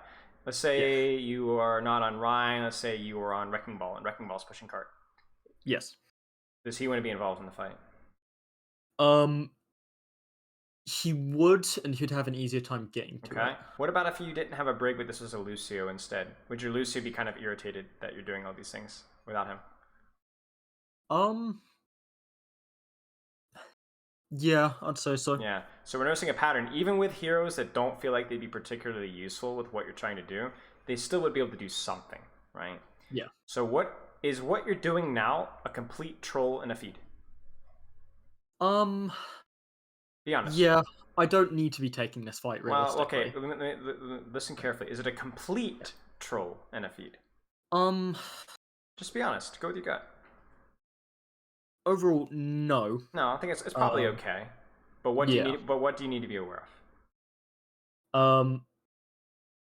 I need to be aware that not everyone on my team is ready for a fight. Exactly. We talked about this with the Div in the previous VOD review. I'm not saying never ever do anything unless your entire team is within your sightline. But just be aware. So like what you're doing right now, it's okay. But just you're probably going to need to disengage at some point because they're going to be able to put more men on you than we're going to be able to match, right? So all of that is to say, try and play around your team's sightlines, or if you can't, just be aware of like, they might not be able to see you and you're going to have to play a little bit more cautious. Do you see that? Yeah.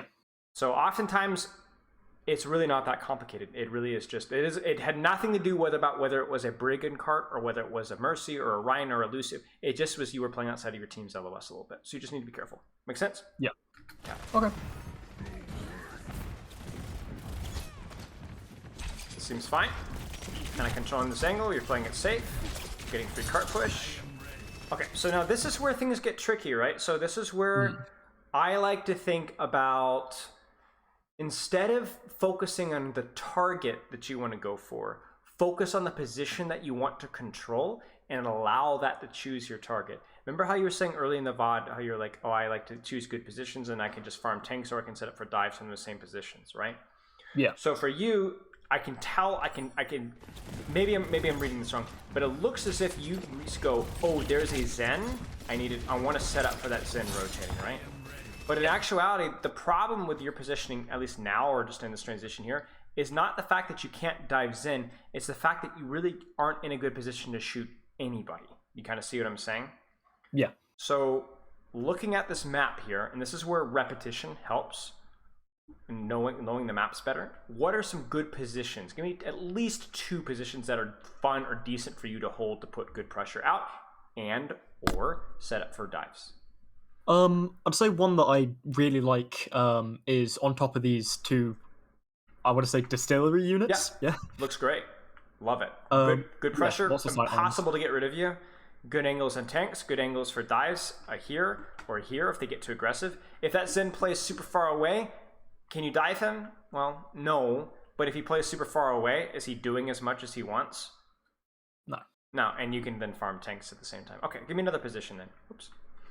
Another one would be probably right side by the stairs. Like here? Purely because there's the back away for the mega as well. If I need it. Love it. And cover. Great angle, great cover. If you can get like help from, like you can get healing, if I can get a support with you, this is even better. You can drop to mega. Really, really, really nice damage on their shield. It's really hard. It's really impossible for them to get rid of you from this position, right? And then if we ever do push, you're in a quick dash range on top of them. What else? Probably just on the bridge generally, just kind of hiding behind that facility. Sure. Yeah. Throw in shurikens here, throw in shurikens here. Yeah. There's lots of options. So let's see how you were initially pushed up. You played it safe. Now we're disengaging and setting up. Let's see where you go. Looks good. What's the problem? Again. What's the problem here? What do you think? Right. I thought this was actually going to be brought up. So I know that by now Zen's going to have trans because we have trans. No. You're starting to overthink a little bit again. Yeah. Just what's the problem here? Where's the hog? Where's the Zen? Where's the tracer? What's the problem? So the hog's on the high ground. Well, now to my right, with Zen. Yep. And Tracer is going round to flank my. I assume that's my Brig or my Zen on car. Doesn't matter. Yeah. Go ahead. Yeah. What's the biggest return on investment for you in your position right now? What's the best thing that you could be doing? So I can very easily dive this Zen. Just yes, you can. What else can you be doing? Pressuring this hog, Yep. or actually, yeah, Just pressuring the hog, shooting the hog. That's a lot of damage. You're not going to miss a shuriken, right? Yeah. Okay. So then, why are we shooting Tracer? I was kind of doing it because I wanted to try ward her away slightly, just in case she did go full in on my supports. Right. And I understand that. I understand that if you're trying to be helper, but you know what's helpful to your team? Getting you the is advantage. preventing that Zen from being able to land Discord or land shots and getting a kill, or preventing that hog from landing a hook because he has to worry about you basically blowing his head up, right? Yeah. It's not that pressuring Tracer is bad. I mean, sometimes even Genji versus Tracer is a favorable matchup, but it's not the best thing you could be doing right now. It's not the easiest thing for you to be doing right now. So you set up a really nice position. I'm really pleased with this position. But then you overthink a little bit. Maybe this isn't in the moment, but you make a wrong decision through overthinking or not, and then you go for a play that's just not really necessary, right? You're thinking about recall. You're taking a matchup that's a nice right click, but you don't get a gold star for me. You see what I'm saying? Because a better Tracer is just not going to die to you, and she's going to land the pulse anyway, or whatever she's trying to do. And I want you to just watch what happens when you leave this spot. Right? Look at this hog. And look at this Zen. Very, very killable or pressurable targets. And you even allow that Zen to get off a nice trance, right? You even allow that hog to bully them off of high ground. And yes, maybe you win this fight, but I think you can objectively look at this and be like, I don't feel like I had enough impact in this fight outside of a really nice mechanical play. You see what I'm saying? Yeah. So you're putting yourself in good positions. You understand your role, but then you tend to overthink. It's the same thing as the Orisa thing. Remember that? The first fight? Where you set up, you did the right thing, you set up in the perfect position, and then you shot at Orisa across the map instead of dropping into a Widow right underneath you. Yeah. Something to keep an eye on. This is good. Obviously killing Bongo is really important. And this is good. I like it. Easy. Yeah, I mean, you just mechanically beefed it, to be honest with you. There's no way you should die to a hog day with dash and deflect. Okay. All right, let's keep watching. Do you have any questions so far? No. Alrighty. So we'll play it out until we get to a good position to pause, and then I want to talk about your positions again and see if you. Because so far you've done a pretty good job about holding good positions. Let's see if you do it again. Oh yeah, this is just me testing out because I thought, hey, can I stand it? yeah. I'm actually not too sure myself. Okay, so let's just play this out, like, because like let's just say right before Sigma dies, looks like the fight's gonna kind of break out in this general vicinity, like right around here, right? So you tell me, assuming we're not gonna be testing our positions any further, what are some angles or positions that you could hold here and provide some pressure? I could, sitting over on the right side, I guess by the old enemy spawn. Here? Yeah, a little bit like further on that. Here? Yeah, about there. Yeah. Seems about right. Okay. Just for poking, just general angles. Okay. And what's the weakness of this spot? It doesn't have as much sightline on the main choke. What else is the problem with this position as well? Look at your team and then look at like in the cart and look at this position. It's quite out of the way generally. Yeah. If your core gets pushed and you have to disengage in front of the enemy team. So a little bit scary. Yeah. But this is a fine spot for just general, like just shooting shurikens on choke. Not bad. Okay. Where else can you play? I want to say up on that little high ground just above where my Zen is, because I'm out of the Kree's like effective range. Yeah, not terrible. Okay, where else? What about where you are now? Generally. This point I am technically out of line of sight of that Kree, and I can pressure that hog so he can't push up too far, just straight onto my Sigma. A little bit higher risk, higher reward, right? More damage, more threat, more controlling of angles, but you have to play it well, otherwise you will get punished for it. And again, we kind of consider what we were talking about on first point as well. Do you remember, or the second point, remember where you're Brig? Guess what's happened again, right? Where that position would mean that you would not be able to get support, and it's not saying it's bad, just you need to be aware of it. Okay, so let's see what we do.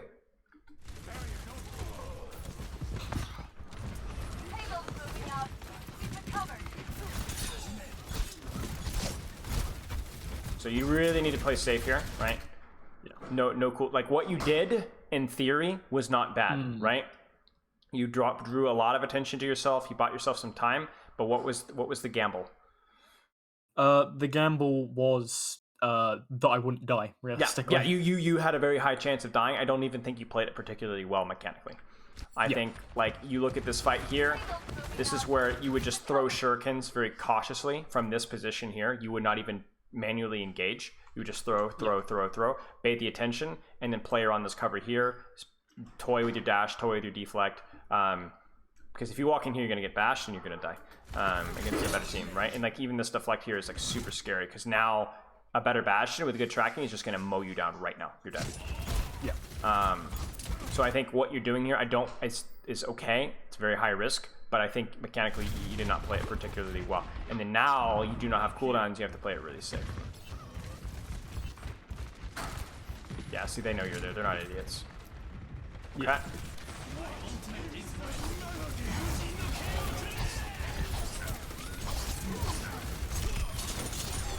I probably would have just... I know it sounds a bit weird to say, but I probably would have trusted that your team would break the lamp for you. Yeah. And then I would have continued to probably chop on that Bastion a little bit. I like kind of what you did where you were playing from cover. And then you could have chopped slash through. And then again, you could have kind of dropped down this way and played it safe. Yeah. That is... Not a bad blade, though, in terms of like creating space and baiting a lot of attention. And I know it feels like right now... feels kind of rough, but I feel like right now, in theory, if your Zen Brig play this correctly, you guys should win this fight now. I think with what you've accomplished, assuming their Hainu doesn't get anything. Yeah. Okay. I don't want to look over your Hanzo just yet. Yeah.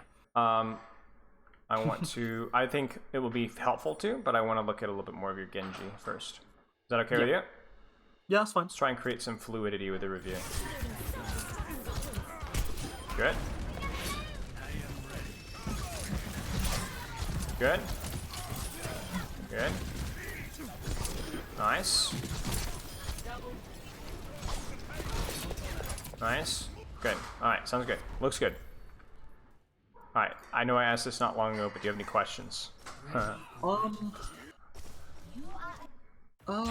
No, I think that's fine. Okay. Oh, I will say, as far as the focus on Emo goes, it's strangely in contrast to what I'm going to do with my next blade, but that was very much, it was a lack of trust, essentially. Okay. Which I think it made me think a lot when I was watching over the Gold Mercy play, actually. Yes. Because it's a lot of the same kind of issue. Okay. Good. Which I'm glad to help. Oh yes. Yeah. You will see the flip side with the next blade, which is a lot more questionable. Yeah. I mean, you could kind of see that a little bit with the tracer focus. Maybe I'm overthinking it on second, where you're in a good position to do what you need to do, but you were too concerned about like helping your team with the tracer instead of just doing your own thing. Yeah. Like I said, I think that's where you have to think a little bit outside the box. Like the tracer is the obvious dive threat, right? But what's not obvious is the fact that the Zenyatta is contributing just as much to that pressure as the tracer is, or the Hog on the high ground above is contributing just as much as the pressure as she is. You need to kind of do what gets the most value for you, and trust that your team is able to clean up the rest. You know what I'm saying? Yeah. Okay.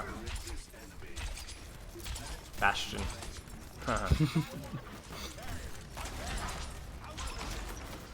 Probably could have gotten away with the deflect there, just to like, you're not gonna get a kill with it, but you'll be able to get win the shield war a little bit, Yeah. But it's not a big deal. Okay, what do you think about your position right now? So the good part about this position is obviously it's a different angle. It's especially because my tanks have dropped. It's not where they're going to necessarily be looking. Okay. As long as I save my dash, I can get back up to that high ground safely. The only downside is at the moment I don't have as many sights on like the main choke. Yep. I think it's pretty reasonable. What if you're the enemy Widow? Where is she gonna play now? Basically. Because my tanks are dropped, she's probably sitting more towards the right to get a better angle on my spots as they're dropping. I'd imagine. By you being here though, what are you preventing by being in this spot? Preventing her just flanking around right and holding the long angle straight down. Right. She can't play here. She can't play here. She can't play here. Right? Yeah. So now you make it so that really both their Widow and Bastion have to stack here, and for them to be able to get to these angles, they actually are going to have to push you with like their Sigma or something at the same time. So this is good. This is a good position for you to be in, I think. You can just shoot shurikens, but then also you're stopping their DPS from doing this. You even got this is great, right?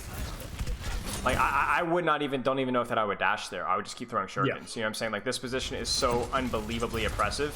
I mean, look how juicy this is. Like, just keep throwing shurikens at him. Throw shurikens at this poor Orisa. Like this is it in a nutshell, right? The Orisa's hiding from spam, but then by hiding here, whoops, you can keep shooting her, right? Yeah. Like there's really actually nowhere you can go. And then again here, you can, if you want to, you're gonna get greedy. You can throw a couple shurikens here. I think just hold the position. Yeah. I think you're probably safe to go back left. Okay. Yeah. Nice. Totally fine. Right. This is a little bit fruity. You'll see the mechanical fuck up here. That's okay. And I do die for this now, but I go forward. That's okay. I mean, I really don't have a huge problem with it. I think you did okay. Yeah, I like what you did in theory, though. Do you see how, like, if we look at this from, like, I'm coaching macro to a team, like I'm coaching a gold Genji, right? Yeah. I don't love the dash and the Sigma, but do you see how, like, we get in an advantage, and then you could have maintained your position here. This would have been good. But also what is good is you deepening this angle here. Do you see this here? You didn't push down main. How did you push? Pushed around a flank on the left. Right, you pushed around in the flank. And against their composition, they don't have anything for that. They don't have the Brig. They don't have a Tracer or a Genji of their own that can contest you. So as long as their team is able to push at the same time, and look at what your team does at the same time, right? They're able to walk forward and take space. You're good. Like, you're in a really, really good spot. So I think it was reasonable. I like your initial positioning. Obviously, you could have played it better mechanically so that you didn't die. Yeah. But I think in theory, a lot of your understanding of Genji seems to be okay. I think you fail by overthinking situations sometimes and doing the hard thing instead of doing the easy thing. And then also, if I can be frank, I don't think your mechanics are good enough for you to get to where you need to be. I'm not confident with where console mechanical levels fall, but I'm not impressed with what I'm seeing. And I think we've seen a couple fights where you should have won if you had done the better mechanical thing. Oh yeah. But in a way, that's good news because that is generally the easiest thing to fix at your level. Yeah. You were going to say something? Yeah, so with that whole push run left, it kind of goes back to what I was saying about putting myself in these more difficult situations to kind of push that normally. I think that on maybe a slightly better mechanical day, I might have got away with that a little bit more. Generally, my mechanics probably are the weakest thing. I will say, as far as a lot of the CGL stuff has gone, that's been a lot of like maze sim for like obviously EU like rush one tricks for the most part. But yeah. Now that is going to hinder your improvement in some way. Yes. So you talk about Genji, Hanzo, Echo. Yes. That's the real trick. I mean, that's why IO6 is always saying like he doesn't really recommend people to join teams until they're like 4.3, 4.4 KSR. Yeah. And I think that you can kind of see why. Now, I'm not saying you can't play in your team anymore. I'm just saying weigh the positives, weigh the negatives, because this is something that you're going to have to kind of like figure out, right? Yeah. One other thing as well with the mechanical situations, I think like let's continue to like the reason that flank push worked on the left, even though you died for it, is because you did it off of team's timing, right? So we talk about the awareness of your Brig being on cart. If your tanks are able to push with you on the left side as you commit on the Zen, it works. If they're not, it's not going to work. So just something to kind of continue to be aware of. That's unfortunate. Did you think that you had... That was lack of trust.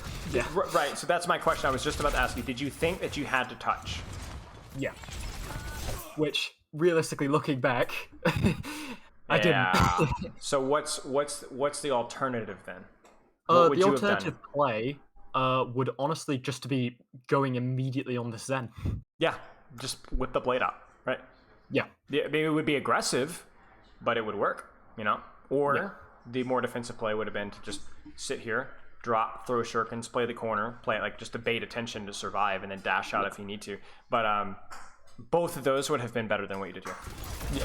I mean, realistically, even if I did go on the Zen, and I did, like, I traded maybe, like, got the kill, or I even just outright die, my team's going to get those, like, angles just from pushing up because I possibly forced the Hanzo to look at me, the back as well. Exactly. See, you're saying all the right things. You know the answer. Even if you just force the transfer, you're going to force so much more attention in this position and be safer at the same time. That's going to allow your team to be able to take space and win the fight. But you didn't trust. So that is it is interesting because I don't know you as a player well enough to diagnose the lack of trust, but I can see what you're saying. Yeah. Let's keep watching. Oh.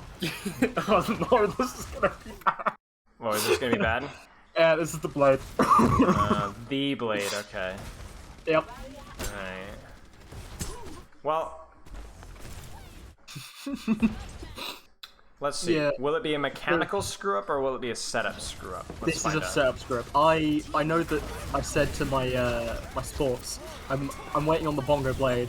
I want to go on this back line. I know the bongo gets put down, and I saw it was on the corner. Yeah, I still wanted to try and make something work though, which bites me in the ass. Yeah, to be perfectly frank with you, I think this is a bit of a this is the rank experience, right? I think you don't get healed. Your Orisa Bongo's really at not a great time and not in a position where like now is the time to go, but you're not being healed, right? I think optimally, so like this is the risk with comboing things like Bongo Blade is you do have to kind of like walk into the enemy team, which is always a little bit uncomfortable. But yeah, this is not great. Not great. Yeah. I'm not going to put as much blame on you though. I think it was just a little bit of a communicational screw up, so we'll let that one go. Yeah. Has reached the checkpoint.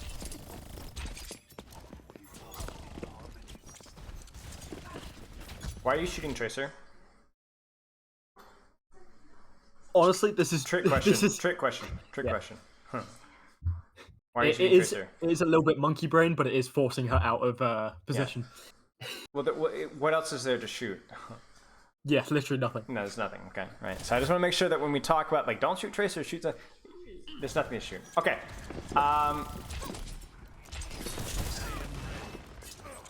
Nice.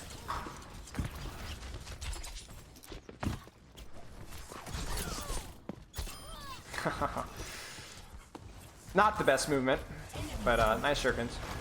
Yeah. Good. Okay, seems okay. You should be able to get out of this, okay. Nice. A little bit spooky, but I think okay. I thought for sure that your Sigma was going with you and just kind of abandoned you, so unfortunate. Okay, now we can talk a little bit about positioning because the fight is kind of like shook out a little bit. So positioning wise, let's try this again. What do you think? Obviously, again, I can be on this right side. I can be on top of the big distillery units. I would say an aggressive angle, which I kind of wish I took now, is those 3 distillery bits at the front. Yeah, like this little high ground here. Yeah, I think that's an option as well. It really depends on like where your supports are positioned. What I want you to try and do though is to not just position randomly. I want you to you're always going to be looking at the enemy team, right? Like everybody does that when they're positioning. But I want you to do is like look at your team right now and tell me where would be a good position for you to be.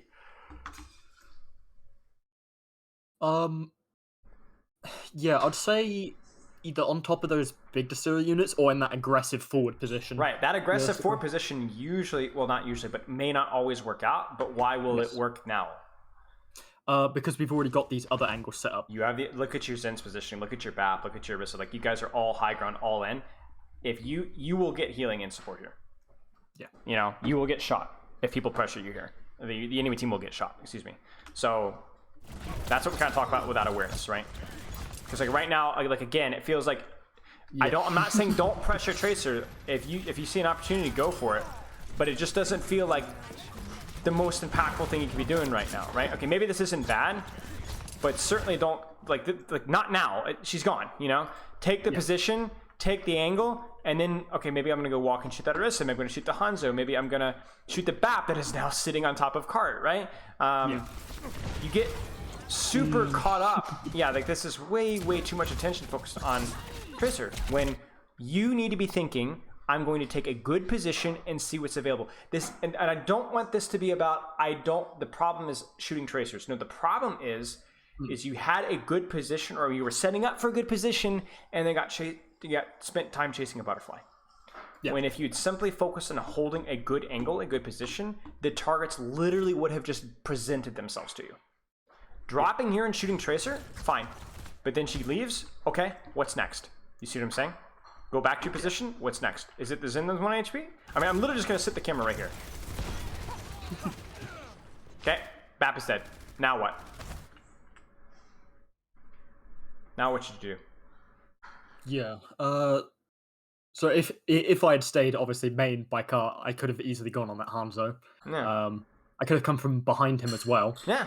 Hanzo's free kill. And then once Hanzo's dead, walk behind the Orisa. Free kill, right? You're getting caught up on the wrong things. I mean, you might actually even die here. Please die. Please, I beg. I'm kidding. No console bullying allowed in this chat. Except now. I just have to see this. We're gonna slow it down. I'm not even gonna tell you what SR this guy is.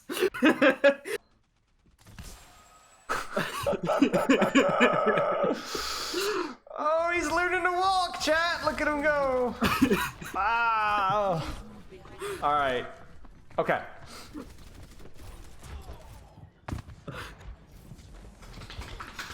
We keep going.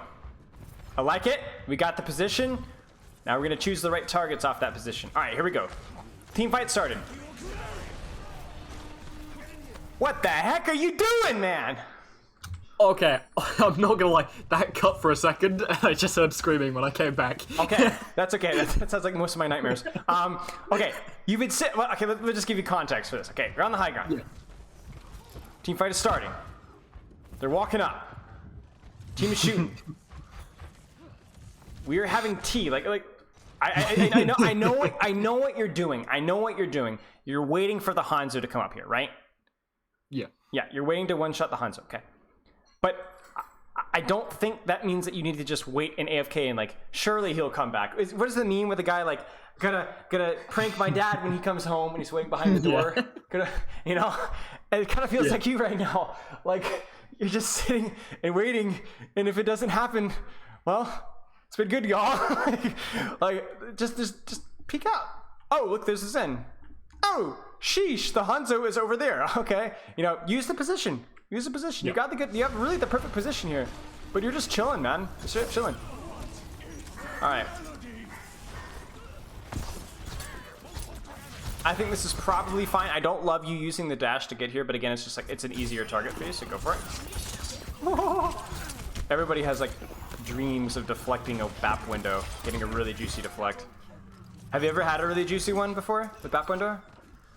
Ironically, I have one. I think it was deflecting a Hanzo shot actually, Nice. and it was through the old, really small window, which is the jarring thing about it. Nice. I've never had a good juicy one, sadly. Apart from that, it's always like fire strikes. Yeah, of course. I had one when I was like gold on the Nepal village, you know, when everyone goes high ground, you know, and they roll up. And I was like in gold and I deflected. I must have built like 2/3 of my blade and one deflect like 4 kills. It was like Junkrat or something silly like that. You know, it's like, oh, I love this hero so much. But of course, the sad thing is you get a higher rank and it just happens less and less. Oh yeah, especially because you see more D.Va. Yeah, it's so depressing, man. Okay, what about your positioning now? Positioning, obviously I've got the sight lines. Yeah. I'm a little bit like I could be holding the aggressive position again. I'm so far away from everything. Yeah, I don't think your positioning here is bad. I just think like let's just see if you use this positioning in the right way. That's my major concern. They are really split. You could push that if you wanted to. Is what you're doing right now good, like in terms of value? Not is it the best, but is it good? I want you to watch it from their Zenyatta's point of view for just a second. Hello? Why is it not selecting? There you go. Yeah. Okay. Oh, he hears shurikens. Let's look at it from the soldier's POV. Do you see? Yeah. It's not bad. I'm hiding from. I think my idea a lot of the time up there is trying to avoid one shots. So I'm like dodging a lot, but I shouldn't.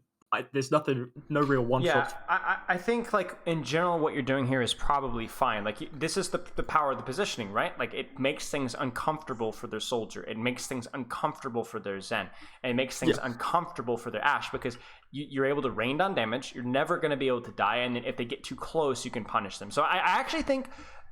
I'm like, okay, you could have committed over here and gotten the skill. I think that would have been the best play if you'd seen them this isolated. But I also don't really have a problem with you just gatekeeping these hit scans. Do you kind of see what I'm saying? Just kind of keep them busy because your positioning is really good. Like you could even just get away with just chucking shurikens on the max range. I don't think I don't think this fight was bad from your perspective. I think your team just lost essentially a 5v3. And that was the problem. I think you did kind of you were in the right position, you were shooting the right targets. So I don't really have a problem with what you did. Okay, so let's think about how you can approach this fight. What are some ways that you can approach this fight on a retake? I think this is, if you were talking about self-review, like if you want to do a little bit of self-review, this is how I would start. Go into every single fight being like, what are my options? And then, okay, what did I actually do?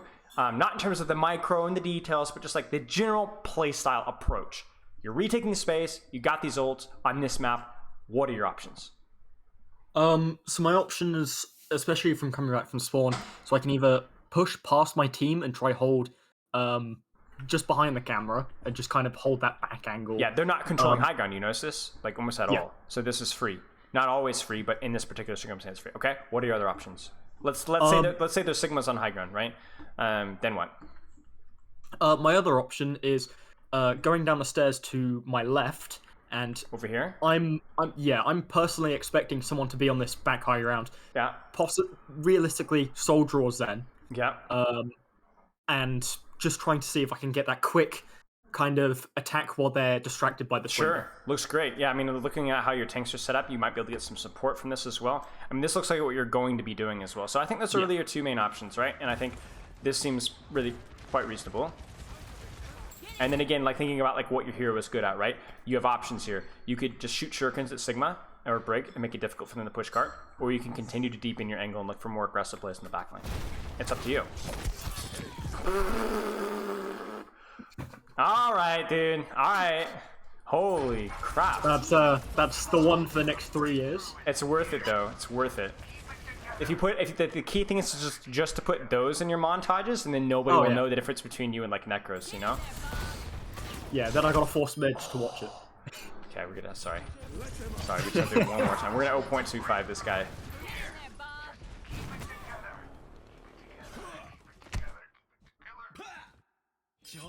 Oh! And then now you're in serious trouble for the enemy team, because not only did you get the kill, now you can just sit pretty right here, and what the heck can their Hog and Soldier do? You know? You've completely taken that entire area away from them. They're screwed. Alright, this is probably it. Okay, let's talk. So you are an unusual case. I mean this in a good way, where I think that you have definitely a good understanding of what you need to be doing in game on this hero. I think that the execution is lacking, and what I need your help with, frankly, is what exactly is lacking here. Because I could see it a few ways. I could see it, the lack of trust that you've been bringing up consistently, where you are making bad decisions because you don't trust your team to do the thing that they need to be thinking, and so then you do the thing that you shouldn't be thinking. But then I also sometimes wonder if you overthink situations, like where you just take a high ground, kill the Widow, take the high ground, kill the Zen. They're right there. Don't overthink the situation. You got a good position, just shoot. Right? Yeah. You could see it also like a little bit in this. Remember when you were in this position here, and you're like, I'm gonna wait for the Hanzo. You know, and you wait, and you wait, and you wait, and the fight like breaking out, and they're like, just find something and shoot it, right? So I don't know. Maybe it's one of those things. Maybe it's both. Maybe it's neither. But I think you can kind of see how I think your positioning in general is good, but I'm not always happy with what you're doing when you have those positions. You kind of see what I'm saying? Yeah, so that's my question. Yeah, I would say it's definitely the overthinking. Like, even the lack of trust, that purely just stems from me overthinking and just going, they're not going to destroy this ammo, so I have to do this, and then I have to do that, and then and following through. There's too many factors to think about in the heat of the moment, for sure. Okay. Even with like the target focus, like looking at this tracer too much. Oh, I have to contest that angle or like that flank that she's got to do. Yeah. It's not the most important thing. Yeah, exactly. Yeah. Exactly. Okay. And then I think the one thing that I bring up in a lot of my reviews, and I think this certainly was at least a small impact, is just in general, I want you to be aware of where your team is setting up, and then use that information to dictate your positioning.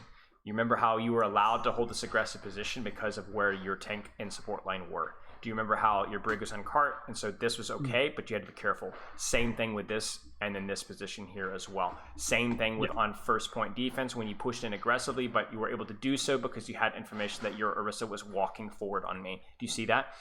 Those are the things that I challenge you to continue to be aware of. Those two things of simplifying, being more proactive between fights in your positioning with paying attention to where your team is, and then once the team fight happens, slow your brain down, just flow state. Yeah. Shoot what happens, let it go. And then in self-review, I want you affirming your overthinking or underthinking or whatever by not, when you go into review, not being like, well, I should have been, no, just be like, was I doing the simple thing when I was in this position, or was I overthinking again, right? And you'll probably, and if you do it like between cues, you'll probably actually remember what you were thinking at the time. So you'll know, like, okay, I was up in this position here, and I was thinking, okay, well, I gotta watch out for this, and I ended up missing the forest for the trees, or I missed the really obvious option, right?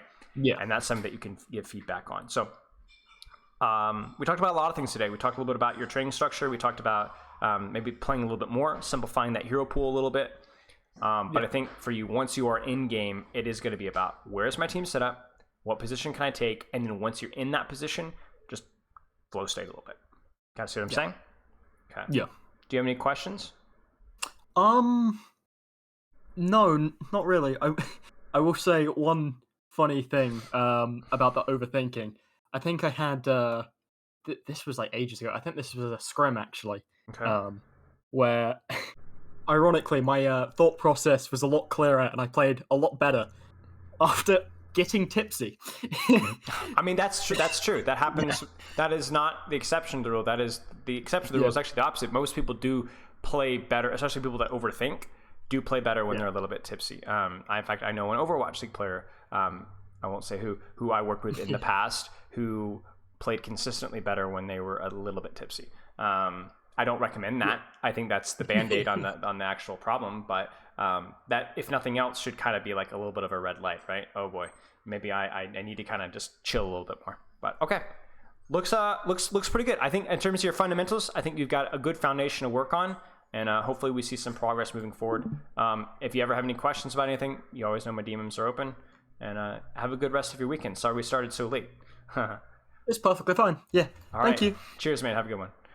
All right, is that allowed on stage? No, I didn't mean actually. They weren't actually playing They weren't tipsy during the actual match, but just a general observation. Okay, let's check activity feed here. Thank you guys for the follows. The Empty Sky, again, thank you for the bits. I really appreciate that. P3TF, thank you for the subscription. Resubscribed 17 months. Thank you so much, mate. I really appreciate it. Were they on the London Spitfire? I cannot tell. I know a lot of Overwatch League folks, but I'm not going to tell you any more than that. Okay, let's finish this up with, if you guys have any additional questions. I have about 5 more minutes or so. I could take time to go over some stuff. We can talk about like what our plan is or what our future is moving forward. Yeah, and in the meantime, I also want to find someone to host. Alcohol doesn't affect Hottie. Hottie. Just flow state all the time and breathes. Just breathes. He just is flow state. That's just who he is. Built like a truck. Yeah. Every console VOD has at least one console violation. I mean, has to be done. Has to be done. Baggins and Cager bickering again. Glad to see death taxes in that one still in play. Thought and latest Spitfire reverse swept. Can't even spell it correctly.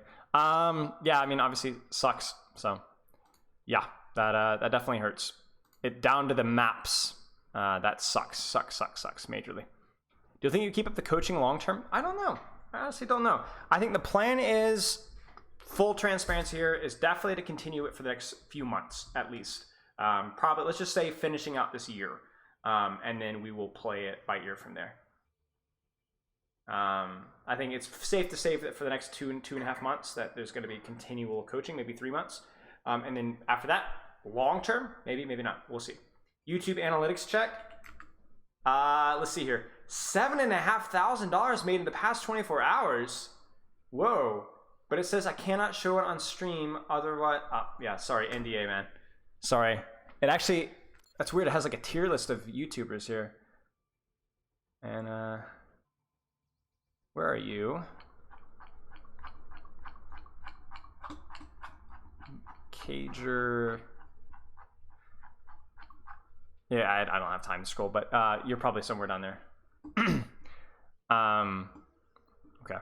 Yeah, all right, we're gonna head out. I'm gonna toss hosts over to Time OW. They are a subscriber, I think. Yeah, they're a subscriber in my Discord. They look to be GM and Hitscan. Top 500 Tracer main, so that will be fun.